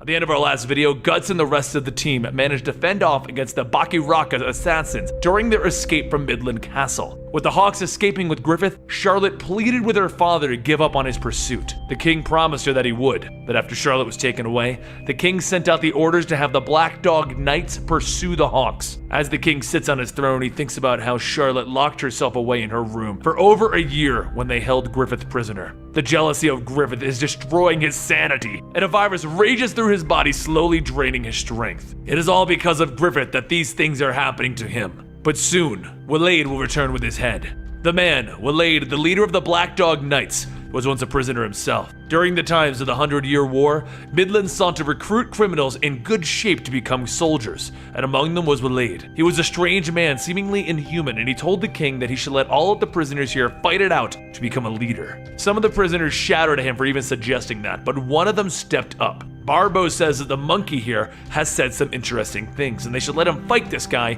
and make the winner a leader. The king tells him so be it. Let them determine the winner with their methods. One of the guards takes the restraints off of Barbo, and as he goes to Waleed tells him not to worry about it. This is all for fun. Waleed then motions to the tower next to him, and he tells the king to keep an eye out. He's about to give him a new sculpture. Barbo grabs a mace and charges at Waleed, telling him that he's going to die for that. And suddenly Waleed's face changes, and before anyone knew it, Barbo's body was skewered at the top of that tower. So the king honored the agreement by making Waleed a leader. Next to the Hawks, the Black Dog Knights were the second most feared group of knights. These knights would travel into the enemy territories and steal what they wanted, rape the women, and massacre the children and elderly without pity. The king too feared this man, but now he has released the hounds, and they're starving for blood. Elsewhere, Guts and Casca receive help from one of the local farmers in transporting Griffith. Casca tells them that they're sorry for the trouble, but the farmer tells her that Griffith is still a hero to them, and it was an honor to help. Before leaving, one of the farmer's daughters hands Griffith flowers, stating that she's convinced what the castle said about the Hawks is wrong. And Casca tells everyone that it would be better not to say anything about this to anyone, because it could put them all in danger. Shortly after, the Hawks move out again, ready to leave the country. But not long before they leave, horses begin to pull up on the farm, and Waleed asks the girl who handed Griffith the flowers if anyone suspicious has stopped by. The girl begins to shake in fear, and then Waleed tries to figure out what to do when they see the Hawks. So after murdering the entire family, Waleed rapes the young girl, telling her that his motto is enjoyment and excitement. A short while later, Casca notices they have pursuers and sees them holding their spears up. As she looks closer, she sees parts of the farmer and his family waving atop of them, and Waleed running straight for the Hawks. Guts looks back and Judo tells them that they're the Black Dog Knights. They're Midland's nastiest of troops. So much so that they've been exiled to a remote region. Casca tells Judo to keep heading towards the bridge, but Judo says that they'll have to catch up to them before they can even use their surprise. Guts pulls back, telling everyone to hurry. He'll buy them some time. And Casca calls out for him not to do anything stupid. They need to go. But Guts says that if killing those 100 men has taught him anything, he'll run if he's in danger. Casca doesn't say anything, and Griffith just looks at her. He readies himself, and as the raiders charge forward, Guts and Pippin begin tearing through them. As the two of them kill, more and more of the soldiers continue showing up. As the men fall back, Guts looks into the raiders' eyes and notices the men. They're motivated by terror. Through the crowd, a spear with a severed body is thrust through, and as the spear gets closer, Guts knocks it away with his sword, and then he sees the young girl's head fly off of it. Waleed rise up next to Guts and tells him, "I hope you had a good life, because right now you're going to amuse me." Looking down at the young girl's body and head on the ground, Guts tells him, "All right, let's play then." He brings his sword down, and then he suddenly stopped because Waleed grabbed a hold of Guts' hand mid-swing. He says that with such a big toy, what are you going to do next? Up ahead, Judo and Casca reach the bridge, and Casca quickly runs to the side of it. Suspended under the passage are barrels set with explosives. Back at the fight, Waleed starts to crush Guts' hand until Pippin swings, knocking it away. Guts begins to think, how could this man stop his sword with a single hand? The bloodthirst from him isn't normal. Guts then looks deep into Waleed's eyes, and he feels something familiar. Just like the time that he met Zod and the Skull Knight. From the distance, Casca calls for them to hurry, and Guts and Pippin take off. As the two cross the bridge, Casca begins to light a fuse, and Waleed says, "Well, this is interesting." And as the knights continue to chase, an explosion goes off, destroying the bridge. Everyone looks back through the explosion, and Casca shouts to them to keep going. Soon the smoke begins to clear, and Waleed stands shouting, "Safe." He then looks down in the ditch, stating that he's lost quite a few guys, though. Oh well. He tells the surviving men to hurry up, and he sees them not moving. One of the raiders says that it could be dangerous. There could be more traps ahead, and Waleed looks at him, stating, "So?" He reaches out with two of his fingers, and he pinches the man's forehead until it pops. He then tells the other men not to worry whether they live or die. Life is a waste anyway. Up ahead, Guts notices the Knights are continuing their pursuit, and he thinks, why is it that these kinds of monsters appear before Griffith and him? Then he remembers the Skull Knight telling him that the eclipse is coming, and Zod telling him that he'll experience an unavoidable death. Casca shouts that they are at the next point, and as the Black Dog Knights follow, Waleed sees rocks beginning to fall. The boulders come crashing down on the raiders, and Waleed just smiles. As a large boulder starts to fall down towards him, he stands up on his horse and he punches through the rock. Then suddenly, the oil is lit, and the giant blaze covers the raiders. Waleed covers himself with the fire and he charges on. Guts tells everyone that they're gonna have to face them again, but Casca tells them no, they made it just in time. Arrows begin to fly overhead and they rain down on the Black Dog Knights. Waleed looks up and he sees the rest of the Hawks have lined up with crossbows. Corcus then raises his hand and tells the men to attack. The two armies run straight at each other, and Waleed tells Guts that this is the beginning of a real battle. And right now, he is Guts' opponent. Guts just looks at him and says he doesn't know what the hell they are, but he'll end this with his own two hands. Waleed begins to laugh, stating that Zod told him that there's something worth fighting in the Hawks. And then he raises his club and he tells Guts, "Let's play!" Guts grips his sword and he charges forward, swinging. And as Waleed blocks the hit, the rest of the armies begin running into each other. More Hawks appear, and Corcus tells everyone to charge. Casca tells one of the soldiers to go on ahead and take Griffith with them, and then she rides back into battle. Body parts begin to fly as Guts and Waleed ride through the crowd swinging, but all of Guts' attacks are blocked and deflected like they're nothing. He swings one more time at Waleed's head, and then the blade stops. Waleed smiles, catching the sword in his mouth, telling him, "Haha, too bad." While still biting down on the sword, he winds up and he punches the horse that Guts is riding on in the side of its face. It falls to the ground and Guts jumps up and kicks Waleed in the head, knocking him off of his horse. The two men catch themselves as they land, and everyone stops to watch. Waleed stands back up, telling Guts, "This is good. You're something else."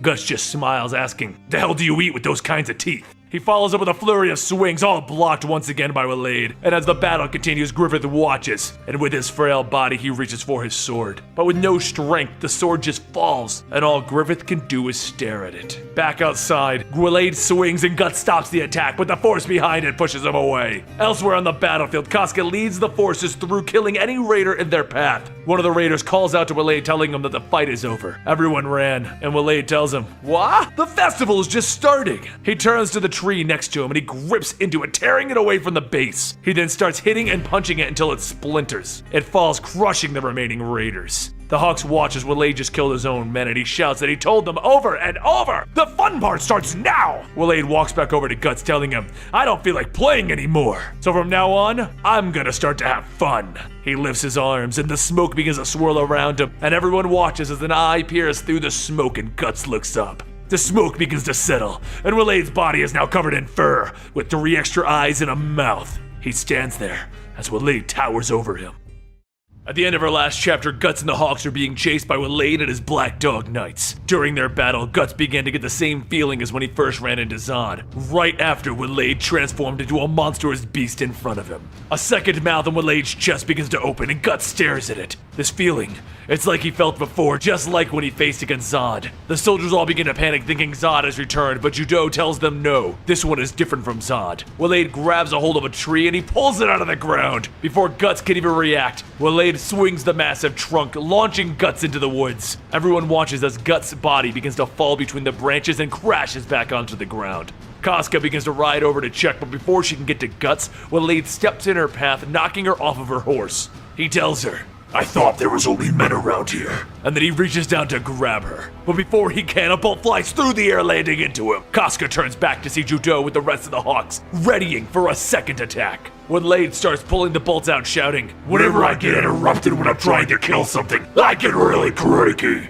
Using the trunk from before, Waleed starts swinging wildly, and he kills any hawks in his path. Soldiers begin to flee, but before some of them can get a chance to get away, Waleed reaches out grabbing them, eating both of them and their horses. Blood begins to drip down his chest, and the soldiers stare in horror at what they've just seen. Judo gives the order for everyone to retreat, but while the soldiers flee, Casca tries to wake Guts up. She looks at Guts' lifeless body and starts to slap him, trying to snap him out of it. She shouts that she won't ever forgive him. He's not supposed to die in a place like this. He was supposed to take her away. Soon Casca begins to hear the ripping of trees, and she looks up to see Waleed. He tells her that he's sorry for keeping her waiting, and he reaches out for her. She tries to pull out her sword, but Waleed's arm grabs and picks her up. As he holds her, he tells her that she's about the perfect size, so let's take off this armor. Pieces of armor begin to fall to the ground and he starts to rip her clothing off. He goes on stating that bitches really shouldn't have any clothes on. This might hurt a little bit. His second mouth begins to open and a barbed tentacle tongue begins to slither out. The tip of the tongue opens up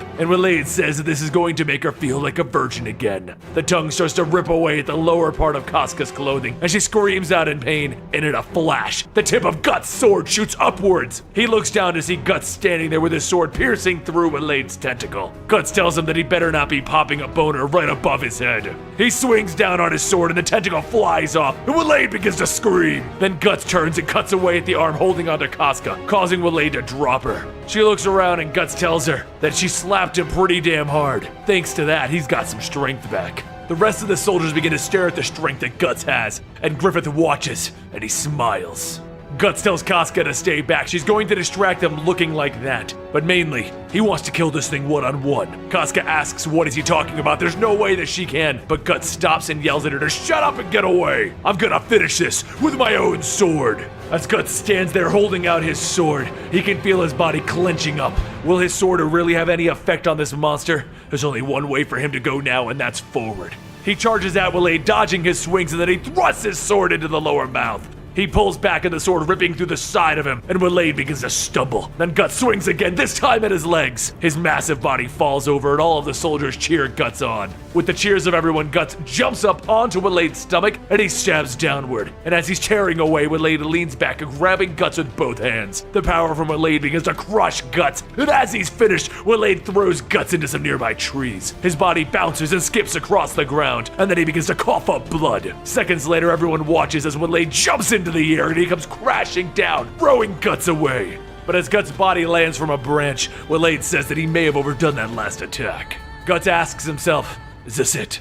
Am I really gonna die here? But he begins to think back to his training at the waterfalls. He remembers talking to the blacksmith's daughter Erica, and her asking what will he be able to do if he fought that monster again. He told her that he wasn't sure yet, and Erica asked, what will happen then? Guts' eyes open as Waleed reaches out to grab him, but before he can, Guts slides off the branch, slashing away at Waleed's center eye. He screams out in pain and he slams his giant fist down. But again, Guts cuts away at the hand and the hand begins to heal itself. Waleed shouts that he's sick of playing these games, and Guts picks up his broken and bloodied body and he asks, how will it be then? But with as much as Guts can hurt Waleed, Waleed has hurt him just as much. And Guts begins to ask himself if he can even do this. Can he even win this fight? Waleed stomps down, pushing Guts back, and with the force of it, he sends Guts rolling backwards. At the rate that they're going, Guts' sword won't last through another hit like that, and then he notices one of Waleed's men dead next to him. Waleed walks through the woods asking, where did he go? I'm sorry that I got so mad. Just come out, and I'll kill you painlessly. But then Waleed notices someone behind a tree. He gets closer and he sees the body not moving, so he chops into the tree, and he notices the soldier, and then he notices Guts is attacking from above, and he punches upwards, except Guts was there. Now it's just a tree branch.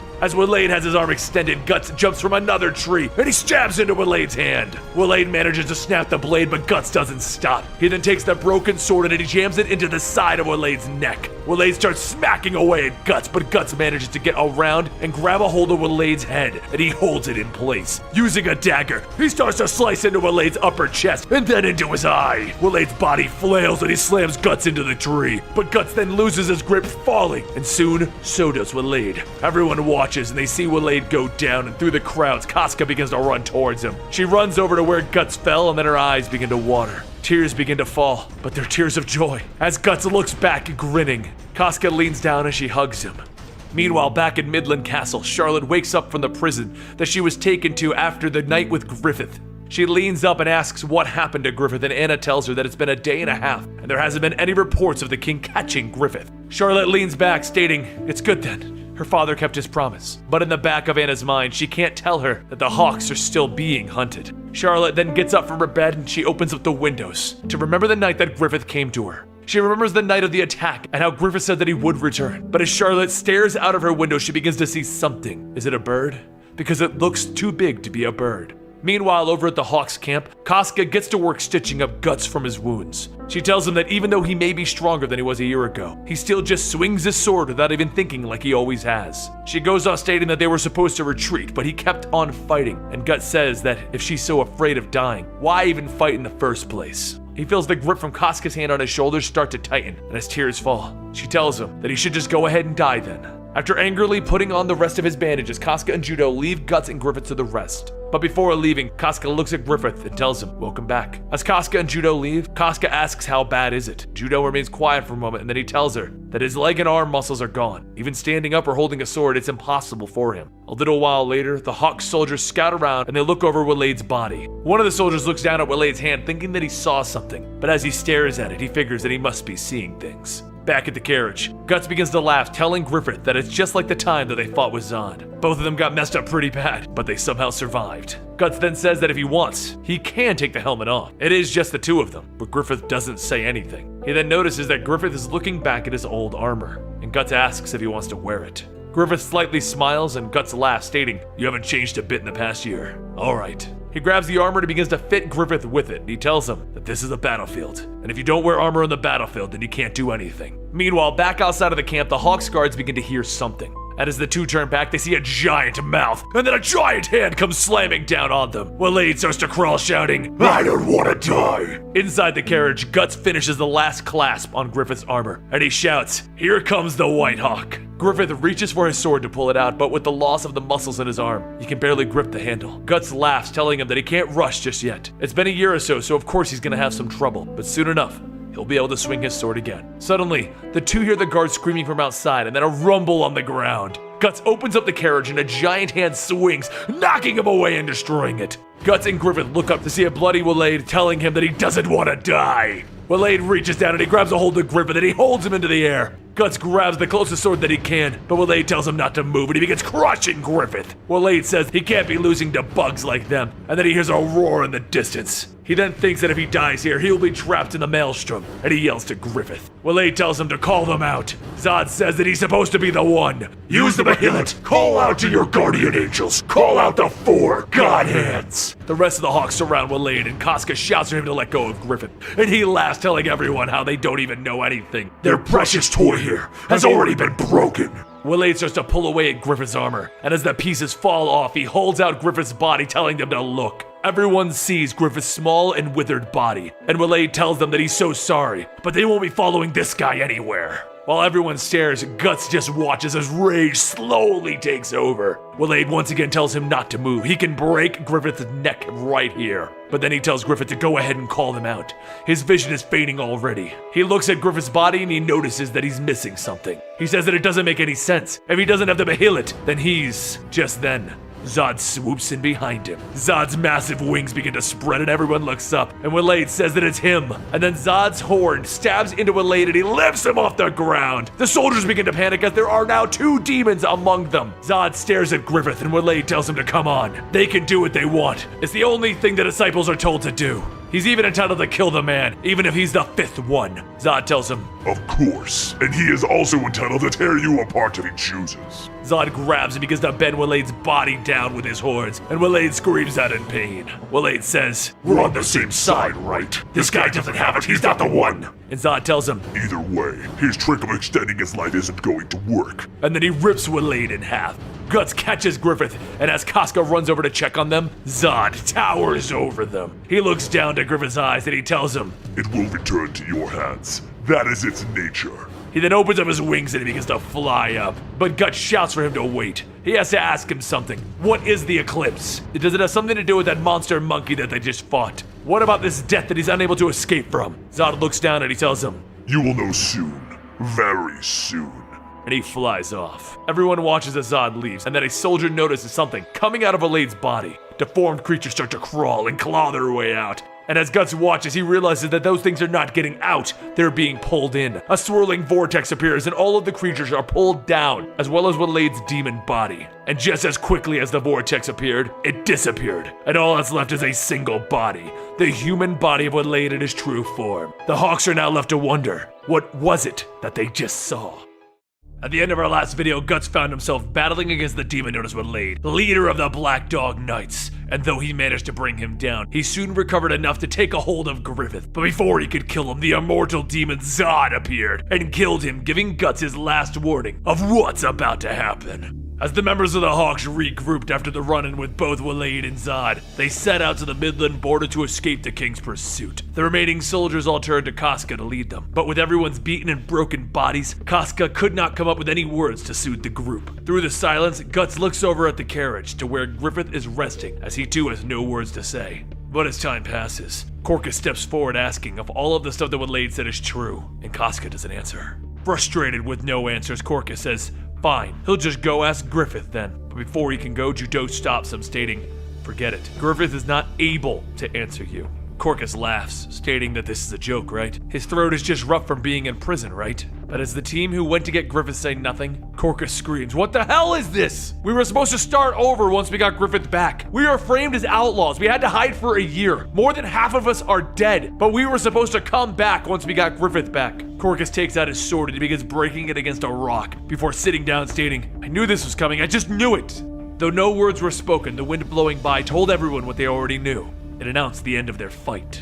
Some of the Hawks ask what are they supposed to do now. Casca is still here, she can still lead them. Judeau steps forward telling them that for a year Casca did the impossible by leading them. But as the Hawks talk amongst themselves, Guts stands up. Casca turns away telling him that he needs to give her some more time. There's still some time for both of their separate forces to come together, so she'll have to think this one over. Guts follows her asking, what is it you're planning on thinking over? And she asks, what is it you said to everyone a while ago? Guts finishes it by stating that I finished the battles that I started. Casca tells him, sure, you're strong, but there must be a battle that even you couldn't finish, and at this moment, could you say that to Griffith? She goes on to state that everyone there is weak because they all hang on to their dreams. But for those who have lost everything, he should offer some kind words, maybe a pep talk. Guts remains silent, but as Casca looks back at him, she leans into him, stating, all she wants right now is to be at someone's side. From the carriage, Griffith watches. Casca says that she's going to see Griffith so that she can change his bandages. But while Casca does that, Guts says to himself what she said, that she wants to be by someone's side. Inside the carriage, Casca begins wrapping up the last bit of Griffith's arm. But as she does, she begins to think back to how his now small hands used to hold everything.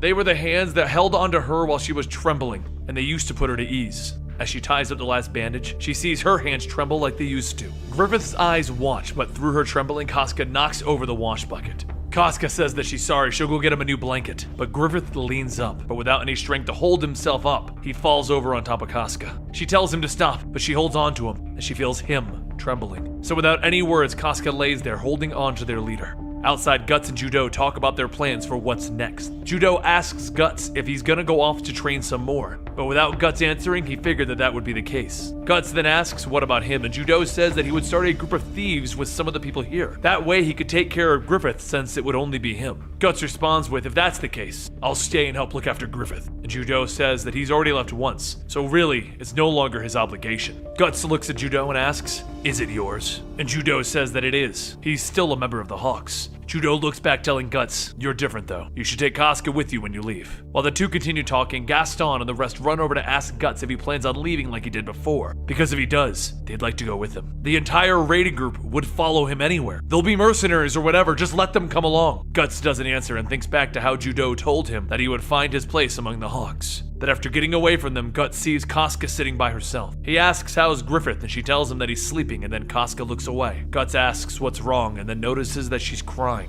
She tries to brush it off, but he tells her that she wouldn't be crying if it was nothing. So what's wrong with Griffith? She shouts for him to just stop it, and the tears begin to fall, and she tells him that she's sorry, but she can't go with him. Griffith is just too small and he trembles, so she can't go now. As Guts holds on to her, he tells her to stay. Casca then says he's fighting his own battles. It's like the night when he watched Griffith speak with Charlotte after having dreams. So if he really is Griffith's friend, He must go. He must go alone. Back inside Griffith's carriage, his eyes begin to widen as a man stands before him, and that man is an image of himself asking if he's afraid of this place. He struggles trying to get up and talk, but the image sticks its sword into the ground, and then it points over at an image of the castle. As Griffith tries to talk, he reaches down to the sword to pick himself up, and then the younger version of Griffith runs by telling him to hurry up and let's go. They haven't played enough yet. Griffith tries to call out to the boy running by, but no words come out. Outside, Guts and Casca hear a sound and they turn to see Griffith's carriage riding off. She says that it couldn't have been just because of their talk, but Guts hops onto another carriage and tells Casca to tell the others he'll go after Griffith. Up ahead, Griffith rides off holding the reins in his mouth, chasing after the little boy. He can't stop now. The stone pathway still continues on.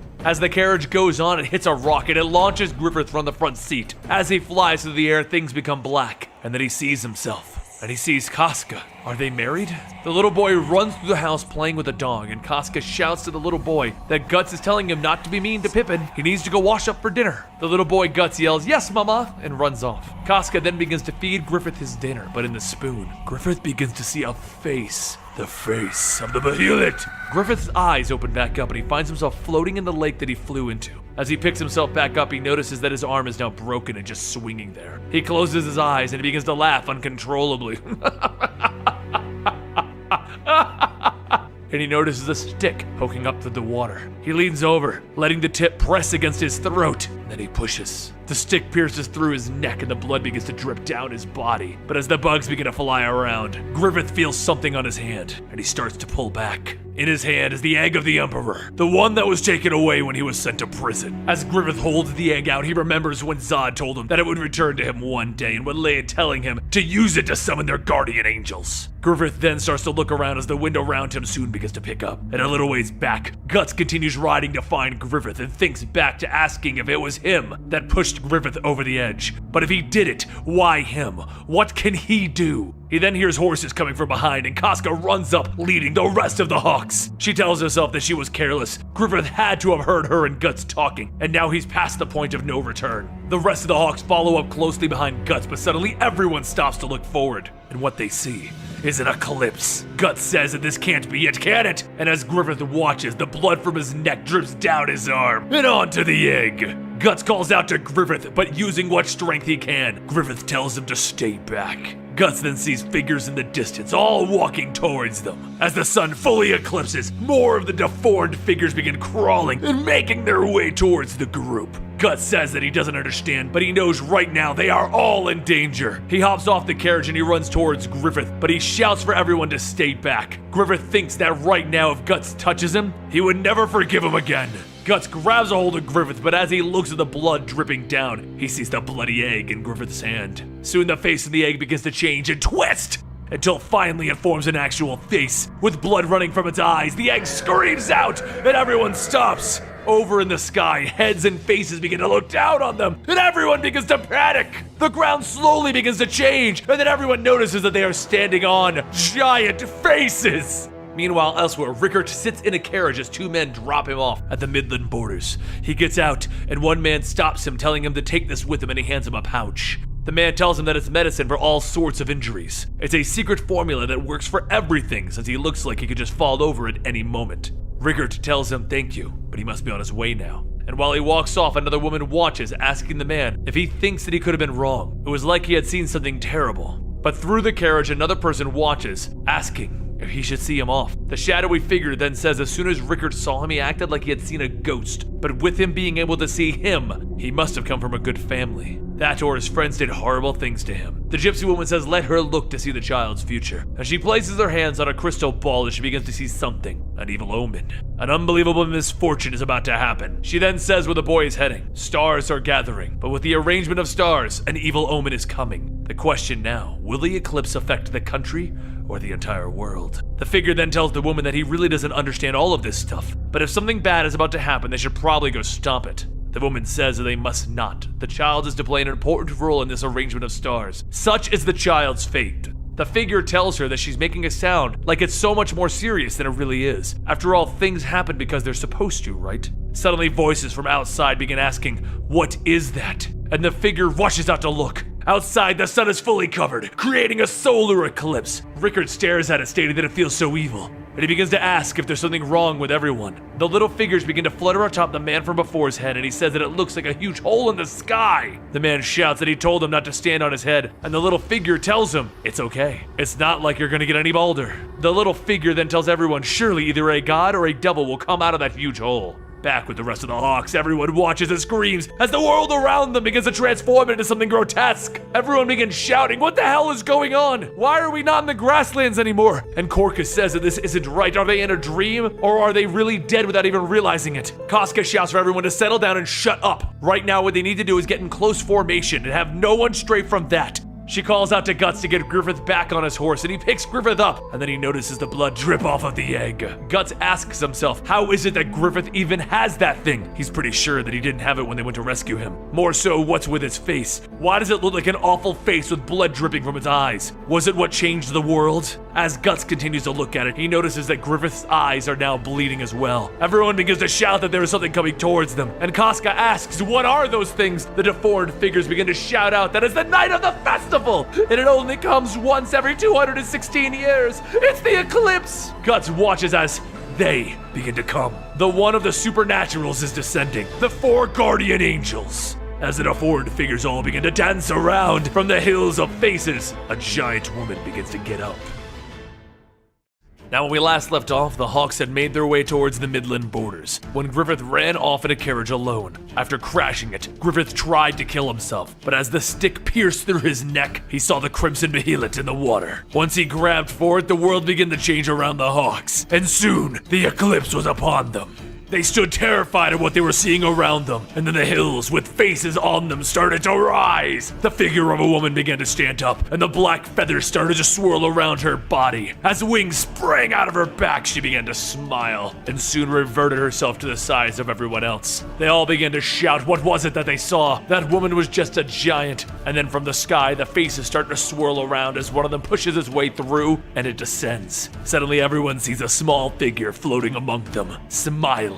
And another face pushes up from the ground, and then there's a 4th figure forming in the sky. A shadow of a figure looms over everyone, and then out steps a man with his brain exposed and the skin in his mouth peeled back. The 4 figures stand looking at the Hawks, and Guts asks, could these be gods, or are they devils? The twisted, deformed creatures begin cheering and dancing at the 4th's arrival. While the Hawks try to figure out what's going on, the one with the peeled back mouth tells everyone that it is time for a blessing, and he welcomes them all here. He then raises his hand to point at Griffith, calling him the honorable child, chosen by the law of casualty, the Hawk. Everyone stares at Griffith, and the man goes on stating he is the chosen one, and this place and time has been chosen for him. Guts pulls a dagger out, telling the 4 of them not to mess with him, and he tells them to all stop their stupid crap. He's seen Griffith's naked body. He doesn't have a tail. There's no reason for them to mix him in with the likes of them. The woman smiles, stating, it is such beautiful friendship. He will make a wonderful sacrifice. Guts asks, what do you mean? And the woman says, yes, a precious sacrifice in order to become a demon king. Everyone tries to understand what they just heard, and the floating man says that the moment that this man came across the behelit, he was qualified to become a demon king. Griffith looks down at his wrist, still holding on to the bleeding egg, and the floating man goes on to state that that is the behelit. It has summoned them here, including all of those that they see before them. Guts looks around, realizing that these creatures surrounding them, they're just like Zod and Waleed. The floating man then points at it, stating that it isn't an ordinary one as well, and the woman says that it is the only one that the guardian angels who can be reborn as God hand can wield. Griffith stares at it, and the woman goes on stating that they are all an important sacrifice for the angels' descent. Everyone looks around, and the creatures begin to lick their lips, and they open up their mouths. They move in to surround everyone, and everyone seems terrified to even move. Guts grits his teeth, asking if those monsters are going to change Griffith in exchange for their lives, and the woman tells him, this is a little different. This is his will. He has offered you all here as a sacrifice. Everyone looks at Griffith, and Guts shouts, that can't be! The man with the peeled back mouth stops him, stating, everything is within the flows of casualty. All has been decided. Your lives have been woven to meet at this point, and now we shall hold the ceremony of the coming Lord. The fat man then calls out for the honorable child to rise to the altar, and suddenly the ground begins to shake. Everyone begins to move out of the way, and the mound that Guts and Griffith stand upon begins to rise. It shoots into the sky while Guts hangs on to Griffith, and soon he loses that grip. Before falling, he reaches out to grab onto Griffith's arm, and as he does, Griffith's elbow snaps snaps and he lets go. As Guts begins to fall, he stabs into the wall of faces to slow himself down. And as he looks back up, he can see Griffith sitting at the palm of a hand and the 4 god hands surrounding him. Back down below, the creatures all begin to chant. It is the ceremony of the coming king! And along the wall of faces, Guts begins to stab and climb his way back up. At the top, the floating man asks Griffith if he's afraid, because before going into the future, he may look once more into his past and know what kind of person he really is. Griffith's vision begins to change and he sees his younger self running along while the man tells him that this is the reality of his conscious world. The young Griffith runs through the streets looking for his friends, but no one's around. They were all supposed to meet him and they would all go to the castle on that day, but he would just go alone. As the young Griffith runs through the streets, he looks around because he's in an area that he hasn't been at before, and he asks an old woman for directions. She points the direction that he needs to go and tells him that his friends said that they would go ahead and wait for him. But as Griffith runs ahead, everything begins to turn dark, and there's still no one around. With his next step, he steps on something fleshy, and he sees a pile of dead bodies. He screams trying to run away, but he ends up tripping and falling face first into the blood. While he's screaming, the woman before him tells him to hush, and Griffith tells her that she lied. She tells him that she didn't lie. This is the only way to reach the castle. The person that is going to the castle must crush those beneath him, and if he doesn't, he will end up as one of those bodies. The woman then tells him to look around. His friends are there. He looks up to see one of the boys who used to follow him into battle. The boy says that it was so amazing that he was going to the castle to become a king. Well, he wants to follow Griffith so he can become his knight. He'll be sure to do his best for him. Griffith looks at the boy's toy knight and he tells him, "You can't. You're already dead." The voices call out from behind telling Griffith to take them as well. They fought for him so that he could pursue his dream. They all wish to build his country while they fight beneath his flag. And Griffith tells them that they can't. He can't bring them all there because they've all died. The woman then tells Griffith that he shouldn't say something like that to his friends. It's because he wanted to go to the castle that people followed him. So if he hadn't said those things, this wouldn't have happened this way. It's because of all of those dead bodies that he has even gotten this far. And if he wishes to charge farther towards the castle, he'll have to pile up more bodies. The woman goes on stating that if he wishes to return, he must not overthink it, or he will join his comrades' bodies next time. Griffith looks at his hands as they begin to rot away, and then he sees his body rotting away, and she begins to yell at him, telling him that if he was going to regret things, he shouldn't have come here. He could have just been satisfied looking for the castle. Then Griffith begins to tell himself that he knew what was going to happen. He knew the bodies that would follow him. A voice calls out asking if this was the path that he chose, that this was his dream, and Griffith looks over at Guts. The woman tells Griffith again that he needs to pile up those bodies. It's the only thing that he can do. He leans down, picking up the dead boy's body, telling himself that there's no point in regretting it now. He can't apologize for what he's done. No, he won't apologize. If he's going to apologize or feel regret, then everything that he's done up to this point would have been for nothing. So yes, he will pile those bodies higher and higher until he reaches the castle. Griffith then begins to see himself in the floating man's eyes, and he tells Griffith that yes, that is what he is. Griffith asks, what is that illusion? And the floating man tells him that it wasn't an illusion. It was the reality of his conscious world. So for him to aim for that castle in the sky, he will need to continue to pile up those bodies. He must walk over the thousands of bodies that were once his comrades. Walk over the tens of thousands of bodies that were once his enemies. Walk over all of them for his one true desire. The woman then points down towards the rest of the Hawks, stating, "Look at everyone down there. Even though they are terrified and filled with despair, they will forgive you and you shall live. So bury them. Bury them in the ruins of your dreams." The man with the peeled back mouth then holds his hands out, telling Griffith that all he needs to do now is make a single chant. He needs to state, "This I sacrifice," and he will receive the wings of jet black and be carried to heaven. While Griffith sits, Guts climbs his way, calling out to him, and Griffith looks down and smiles, stating yes. Among the thousands of comrades, the tens of thousands of enemies, only this man made him forget his dream. And with that final thought, Griffith says, "I sacrifice." The hands that they are standing on begin to close around Griffith, and the last thing that Guts sees is Griffith smiling. He calls out to him, but the man with the peeled mouth says that the threads that bind the laws of casualty have been tied. The promised time has come. The brand that the man holds begins to shine, and then it begins to shoot out towards everyone. As the brands all find their marks, the monsters soon begin to roar and tower over everyone. The mouths begin to open as the monsters get closer and closer, and soon the bodies are grabbed and the monsters begin to eat and rip every one of the Hawks apart. Everyone screams for help, but the monsters continue their slaughter, devouring everyone in sight. Casca watches as body parts begin to fall, asking if this is really their reality. Why are they here? Guts watches as everyone that he knows is slaughtered, and the man with the peeled mouth tells everyone that their bodies have been engraved with the brand of sacrifice, and it will remain there until the last drop of blood comes out. It will be food for the new child of darkness. Guts looks back and he sees Griffith's body changing, and he begins stabbing, trying to get to him. He shouts not to worry. He will get him out of there. And the God Hand members tell him that it's useless. The humans can't stop this. This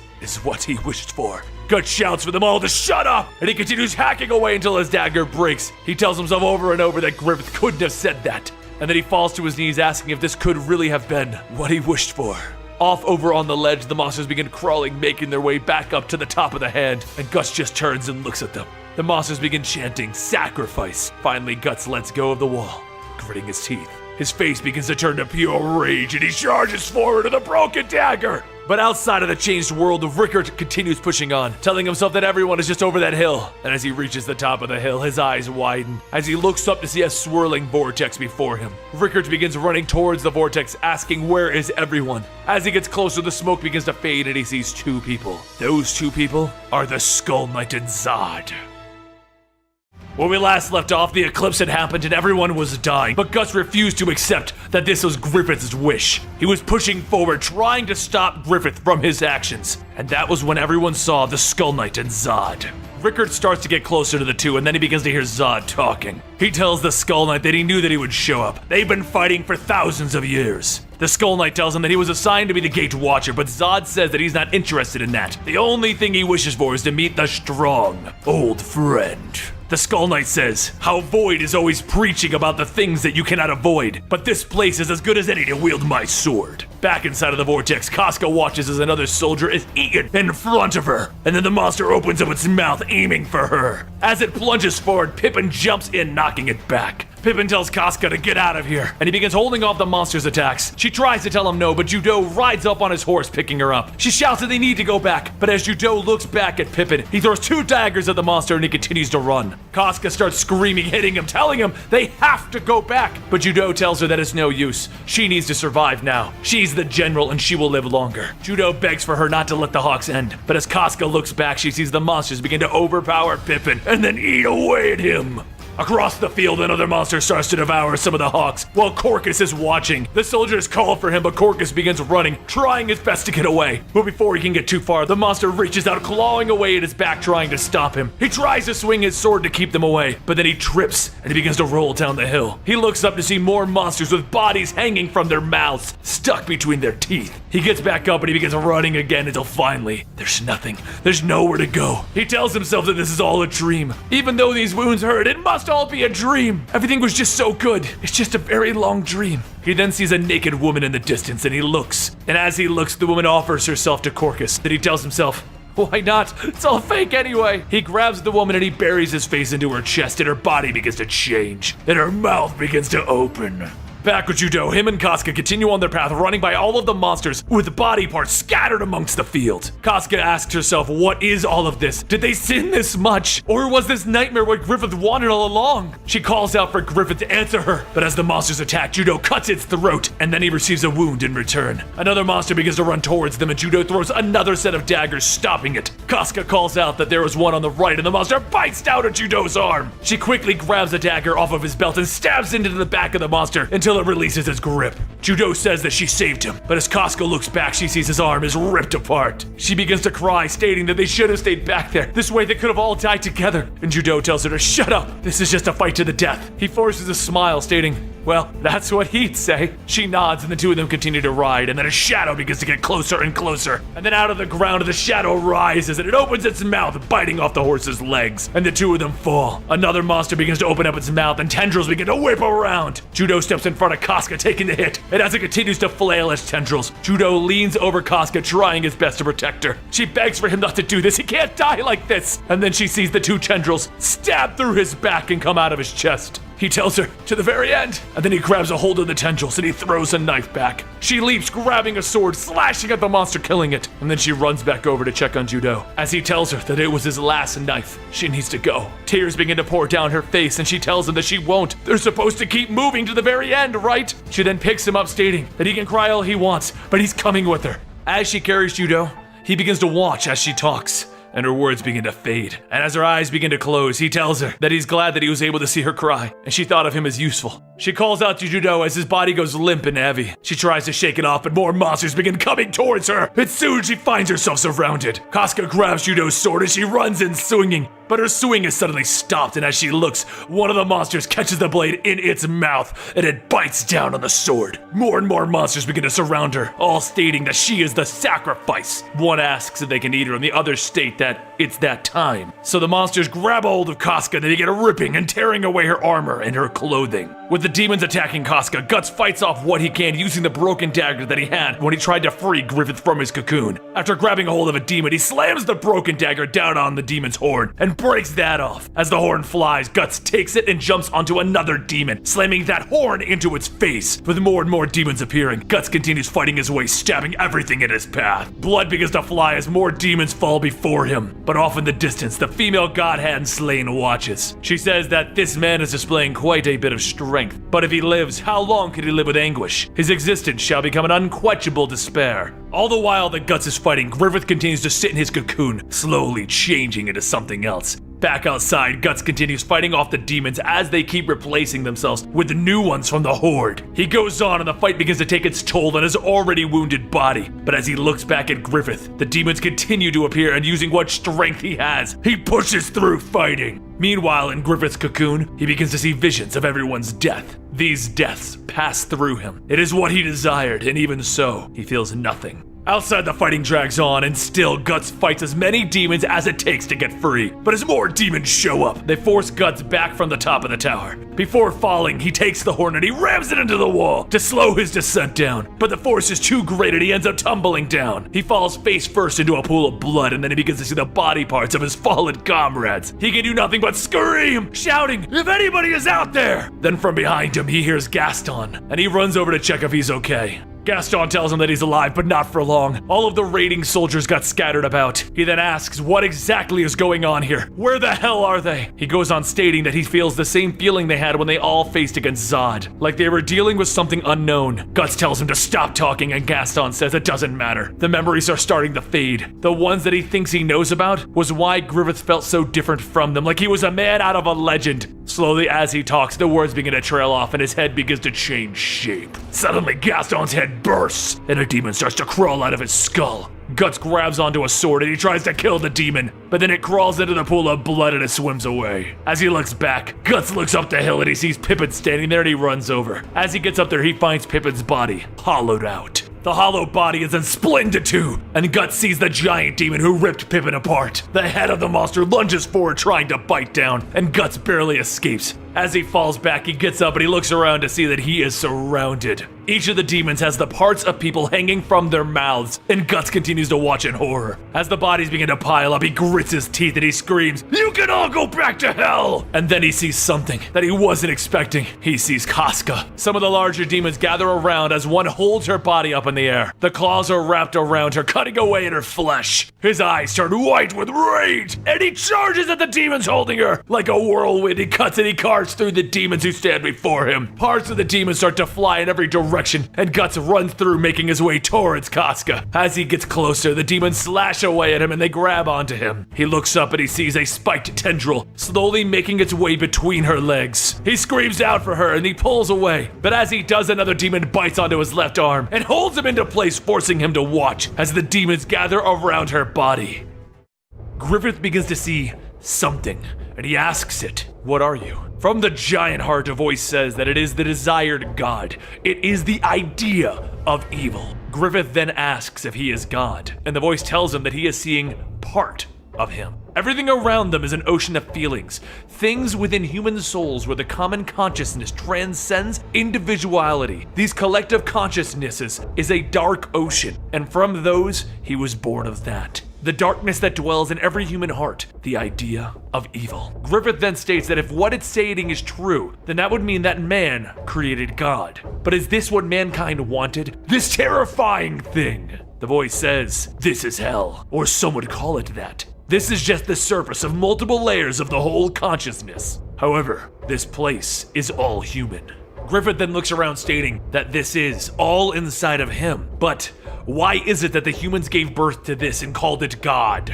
The voice then speaks again, stating that the humans desire reasons. Something to blame their pain on, their sadness, their life or death. The humans needed something to blame for their problems, and thus, a god to blame was born. But it is he who controls destiny. It is he who weaves every man's fortune. Griffith stops and thinks about that for a moment, and then he asks if that's the case, he would have been the one who made this happen, who arranged for all of this to be this way. The voice then informs him that everything that has been done is a carefully made plan. By manipulating history, a lineage was created to make him the man that he is today. All of those accounts were what brought him here. Griffith shouts, then what is he supposed to do? What is it that God wants from him? And the voice says, be as you will. He dwells deep within his heart as a part of him, just as he is a part of him. Whatever desires he may wish, whatever they may bring, pain or salvation to mankind, simply do as you wish. As the rest of Griffith's body begins to take form, he says if that is so, he wants wings. The souls of those lost begin to swirl around him, covering Griffith, and the stars begin to change him. The voice then says to take with him the power of the feelings of this inner world and change the physical body into a shape suitable for the task at hand. Basically, what that chapter was revealing is that mankind created God, and God in turn is making more demons. But, like I said, the creator did not want this revealed until later in the story, so take that for what you want. Now let's move forward with where we were in the story. When the demons were gathering around Casca's body, and the only thing that Guts could do is watch as they were holding him back. Up atop the fist, the God Hand watches their new demon king is being born, and they shall name him as the Wings of Darkness, Femto. Guts watches as Griffith's body begins to rise from its cocoon in its new form. He jumps into the air and he flies down, landing before Guts, and he just looks at him. Guts asks if it's really him, but Griffith doesn't respond. While staring into Guts' eyes, he grabs a hold of his arm, and Casca's body is brought to him. More tendrils appear and they begin to wrap around her legs, and then they begin to pull them apart. Guts is watching, helpless to do anything, and Griffith continues to stare at him in the eyes. Griffith's hands continue to wander until they stop between Casca's thighs. Guts is forced to watch as Casca's body is then suspended and spread apart, all of the demons gathering around as Griffith enters into her. Her eyes begin to open as she starts to make out with Griffith's face, and he kisses her. Guts begins to hack away at the demons holding him, and as he goes on, his sword begins to break. Taking the broken blade, he starts to stab it into his own arm, trying to free himself. But while Guts stabs into his arm, Casca suddenly realizes what is actually happening. Guts takes his severed arm away from the demon, and he screams out for Griffith. He charges forward, but several arms reach out and pin him to the ground just before Griffith. The demons force Guts to watch as Griffith continues to have his way with Casca. She begins to call out no, and all Guts can do is struggle. Then atop of the tower, Slain watches, stating how beautiful all of this is. The love, hate, pain, all of this is so human, all of this is so demonic. Griffith continues to stare into Guts' eyes as he violently defiles Casca, and Guts is made to watch, with Casca telling him to look away, and Griffith continuing. As blood begins to drop down onto Guts' eyes, Griffith releases Casca and lets her fall to the ground. With every fiber in his body, Guts screams as the demons push its claws into his eye. Soon up above, the sky begins to part, and everyone looks up, and through the broken sky, the Skull Knight appears, and he swings at the void. The portal opens up above his head, and the Skull Knight's sword passes through, and another portal opens as the sword is thrust back towards him. After blocking the attack with his shield, the Skull Knight rides down the arm, fighting through the demons that try to stomp him. Limbs from the demons begin to fall from the sky as the Skull Knight rides, making his way towards Griffith. And as he gets there, Griffith looks up and holds out his hand. Just as he closes it, it's as if he grabbed onto one of his surroundings and crushed them all together. Griffith stares at the empty hole that he just created, and the Skull Knight lands before him. The Skull Knight swoops in, grabbing both Guts and Casca, and then heads off back towards the sky. Griffith holds out his arm, trying to crush them before they can leave, but it's too late. Once the Skull Knight takes Guts and Casca away, Ubik says that this has all been so amazing. It is beyond their expectations. The Void then tells everyone that this is one of the many paths that fate has prepared. Now the flow has begun, and the fifth angel is born. The time of darkness shall visit them. Soon the people will know this as the Age of Darkness. Meanwhile, outside the storms, Zod picks up his own severed arm and reattaches it. All the while, Rickard is watching on. Moments later, he watches as Zod is defeated by the Skull Knight. No sooner than he can recall that, the Skull Knight flies down towards him. Rickard looks up and sees the bodies of Guts and Casca. The Skull Knight notices the pouch of medicine and says that it seems that these two are not meant to die. He then hands the bodies over to Rickard, telling him that there is no time, that he needs to tend to their wounds. Rickard begins to panic, asking how, and then he remembers the medicine that the travelers gave him. And then Zod towers over the Skull Knight. Rickard begins to panic even more. The Skull Knight tells him not to be bothered by this, go ahead and continue taking care of them. Zod tells the Skull Knight that he hopes he doesn't think their fight is over. And the Skull Knight says that he too is immortal. The Skull Knight looks down and then sees Guts. He starts to laugh, stating how interesting it is that this man survived the eclipse. So alright, they will stop here to honor that man's amazing luck. He then stops, stating, actually, we should call it bad luck. He then tells the Skull Knight not to forget, they're not finished here. The Skull Knight then picks Guts and Casca back up, and Rickard asks what's going on. Where are the others? And the Skull Knight tells him that there are only 2 left of the band of Hawks. He then picks up Rickard and soon begins to ride off. Zod watches, telling himself that things are going to become more interesting for a man to survive the eclipse. When we last left off, Zod and the Skull Knight were discussing what was going on, and Zod was amazed at the humans that could survive the eclipse. But Guts, Casca, and the Skull Knight had other plans. It's time to pick up where we left off in the eclipse. Guts charges off into a field to find the Skull Knight once more, and he's told that the demons of hell will not rest until they take his blood because Griffith offered it. So Guts continues to fight the spirits around him, and soon they begin to fade, and the Skull Knight notices that they are seeking out the other who escaped with the brand. Guts jumps in the back of the Skull Knight's horse, and he tells Guts that this is the second time that he has given him a ride. Guts asks what does he mean second, and the Skull Knight explains that he was the one who rescued him and Casca from the eclipse. He goes on to mention that he had a chance to meet their friend who had with him the fairy dust that kept them alive. Guts continues to ask what about this fairy dust, and the Skull Knight tells him that fairy dust is the greatest medicine and does not normally come into human hands. Sometimes the fairies become careless and allow themselves to be seen by humans, and one day this may happen to him as well. Guts speaks of Casca standing out in the field while the spirits surround her. Guts jumps down and begins to run, but the Skull Knight tells him to wait. Even though those evil spirits are surrounding her, they can do her no harm, which is rather strange. However, Guts doesn't stop and he keeps running up the hill until he finds Casca. Guts asks what's wrong and Casca begins to sweat and grab her stomach in pain. She falls to her knees and Guts notices blood coming out from underneath her clothes, and then she screams out in pain. At that moment, a small premature fetus falls to the ground covered in her blood. Guts gets ready to stomp on it, calling it a hellspawn, but before he can, Casca shields the baby. Guts demands to know why she's protecting it, and the Skull Knight says that simply because it is her child. As he turns back to listen, the Skull Knight says that the woman was with child. However, it has become evil, perhaps by the work of the new God Hand. That is, while being born, it accepted an evil nature and chose to be cursed. They should put the infant down because as long as it exists, it'll bring to them nothing but grief and trouble. But before Guts can do anything, it begins to crawl up, and Casca holds it close to her chest. With hatred flowing, Guts reaches down and grabs the fetus from her arms. As he stares at it, it continues to stare back, and Casca screams, biting Guts' arm to let it go. As the sun begins to rise, the light begins to shine down on the fetus, and soon it begins to fade, and once it completely disappears, Casca screams. The Skull Knight tells him that the child has not returned to the dust, but it will appear before them again. An evil child yearns for its parents. Off in the distance though, Rickard and Erica run over to them calling out. Guts turns back to the Skull Knight and he sees him leaving. But before leaving, the Skull Knight says that they will probably meet again. His heart may be good, but the path he's going to walk will be dark. So until then, have a safe and good journey. Time began to pass, and one day inside of Godu's workshop, Erica sneaks in grabbing a key hanging from the wall.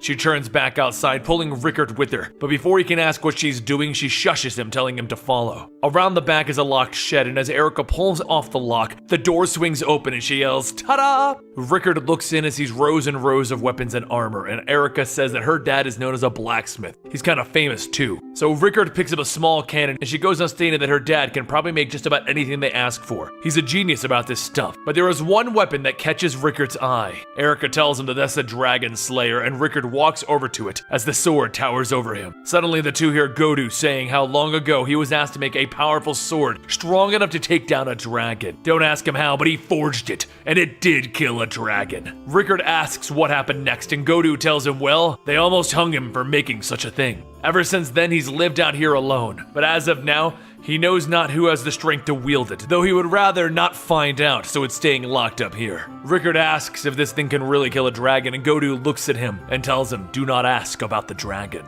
Godu then says not to tell their friend about it. He'd probably snatch it up and try to kill dragons. Besides, he's already got so many enemies, he doesn't need the dragons after him. Down in the cave, Guts stands in the water holding his sword and listening. As the water pours from the waterfall, he begins to hear a fish swimming, and as it jumps, Guts swings back, slicing it in two. After cleaning it up, Guts tells Rickert that he'll be leaving tomorrow, so until then, he's going to keep his cave door locked to keep Casca in. Guts heads downstairs with a basket, but Casca stares at him, staring with hate and malice. He sets the basket down, telling her to have some food, but tomorrow, they're going to be having a feast, so she jumps up from her bed and stuffs whatever food she can get into her mouth. Guts eats his food and he thinks about how Casca has not changed since the day that they came there. While Casca begins to eat her soup with nothing but her mouth, she accidentally spills it all over her clothes. Guts runs over, telling her to take the shirt off before she burns herself, but Casca fights back, screaming, and tries to push him away. Through the struggle, the shirt rips and the two of them stare at each other. Guts climbs onto the bed and he leans in to kiss her, but Casca pushes him away and runs to the cave door, screaming and shaking the door. The next morning, Rickert helps Guts put on his armor and notices that he's got knives across his chest. Guts mentions that Jodu taught him that a long time ago,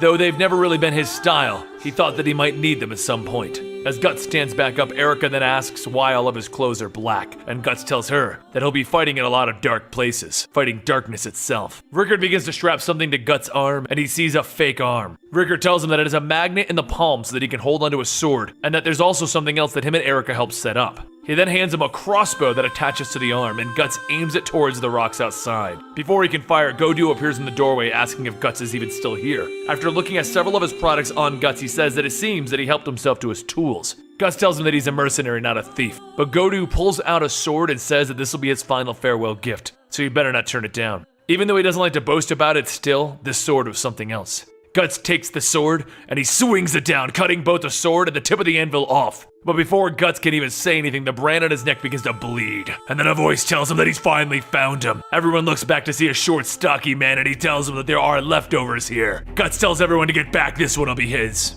As everyone watches, the small man begins to grow, sprouting a tail and turning into a hulking beast. Godu asks, what is this? And Guts smiles, telling him he'll be the first that he kills. The rage begins to take over and Guts charges forward, slashing away at the beast's two faces. The giant beast falls back and Godu asks, what the hell is that? And Guts smiles, stating that he will hunt the strongest prey. The beast leans back and Guts swings away, cutting off an arm. As the beast continues to get back up, Guts swings for a third time right down the middle. And though he cut through the beast's stomach, he notices the sword had broken. The beast uses its insides and grabs Guts, throwing him into the storage shed. He then starts to walk over, so Guts tries to get back up on his feet, and he tells himself, it can't end this way. This is even more of a reason for him to survive. Rickert shouts to use the fake hand, point it, and pull out the handle. So the beast reaches out, and the mechanical hand drops, revealing a cannon. Guts fires it through the beast's mouth, and the beast stumbles back. And Guts says that's what he's talking about. But the kickback is a bit rough. As he works out his arm, Guts looks back and he sees the Dragon Slayer's sword. Seconds later, Guts calls out to the beast and then tears down the middle of it. The beast is thrown back from the swing and Guts walks off, holding the Dragon Slayer. With one more swing, Guts cuts the beast in half, and as his entrails begin to fall out, Guts holds up the sword, still covered in guts, telling Godu that he should have told him about this thing. Godu stares, asking if he can really wield it. Erica watches and begins to hide behind Rickert, telling Guts looks all scary suddenly. The sword is called the Dragon Slayer because no human hands could even wield it. And even with that massive sword, how could someone even defeat a dragon with it? Once the fight is over, Guts tells Rickert not to tell Casca about anything. Rickert begs Guts to stay and not leave Casca behind. The band of hawks are. But Guts tells him the band of hawks aren't over. They're still here and the fight is far from over. They're the generals now, so it's their job to protect Casca. He's the raiding party, remember? He'll go destroy the enemy camp. And as Guts walks off, he thinks to himself that revenge and war might be enough reason to press on. For now, he is alone, and all that is with him is the Black Berserker Rage. The only thing that will keep him on his feet as he heads towards him. And that's the end of the Golden Age. If you stuck around with us the entire time, congratulations and thank you for supporting us. Let us know if you want us to keep doing big videos like this on other series that we've done on the channel. And we'll see you guys next time.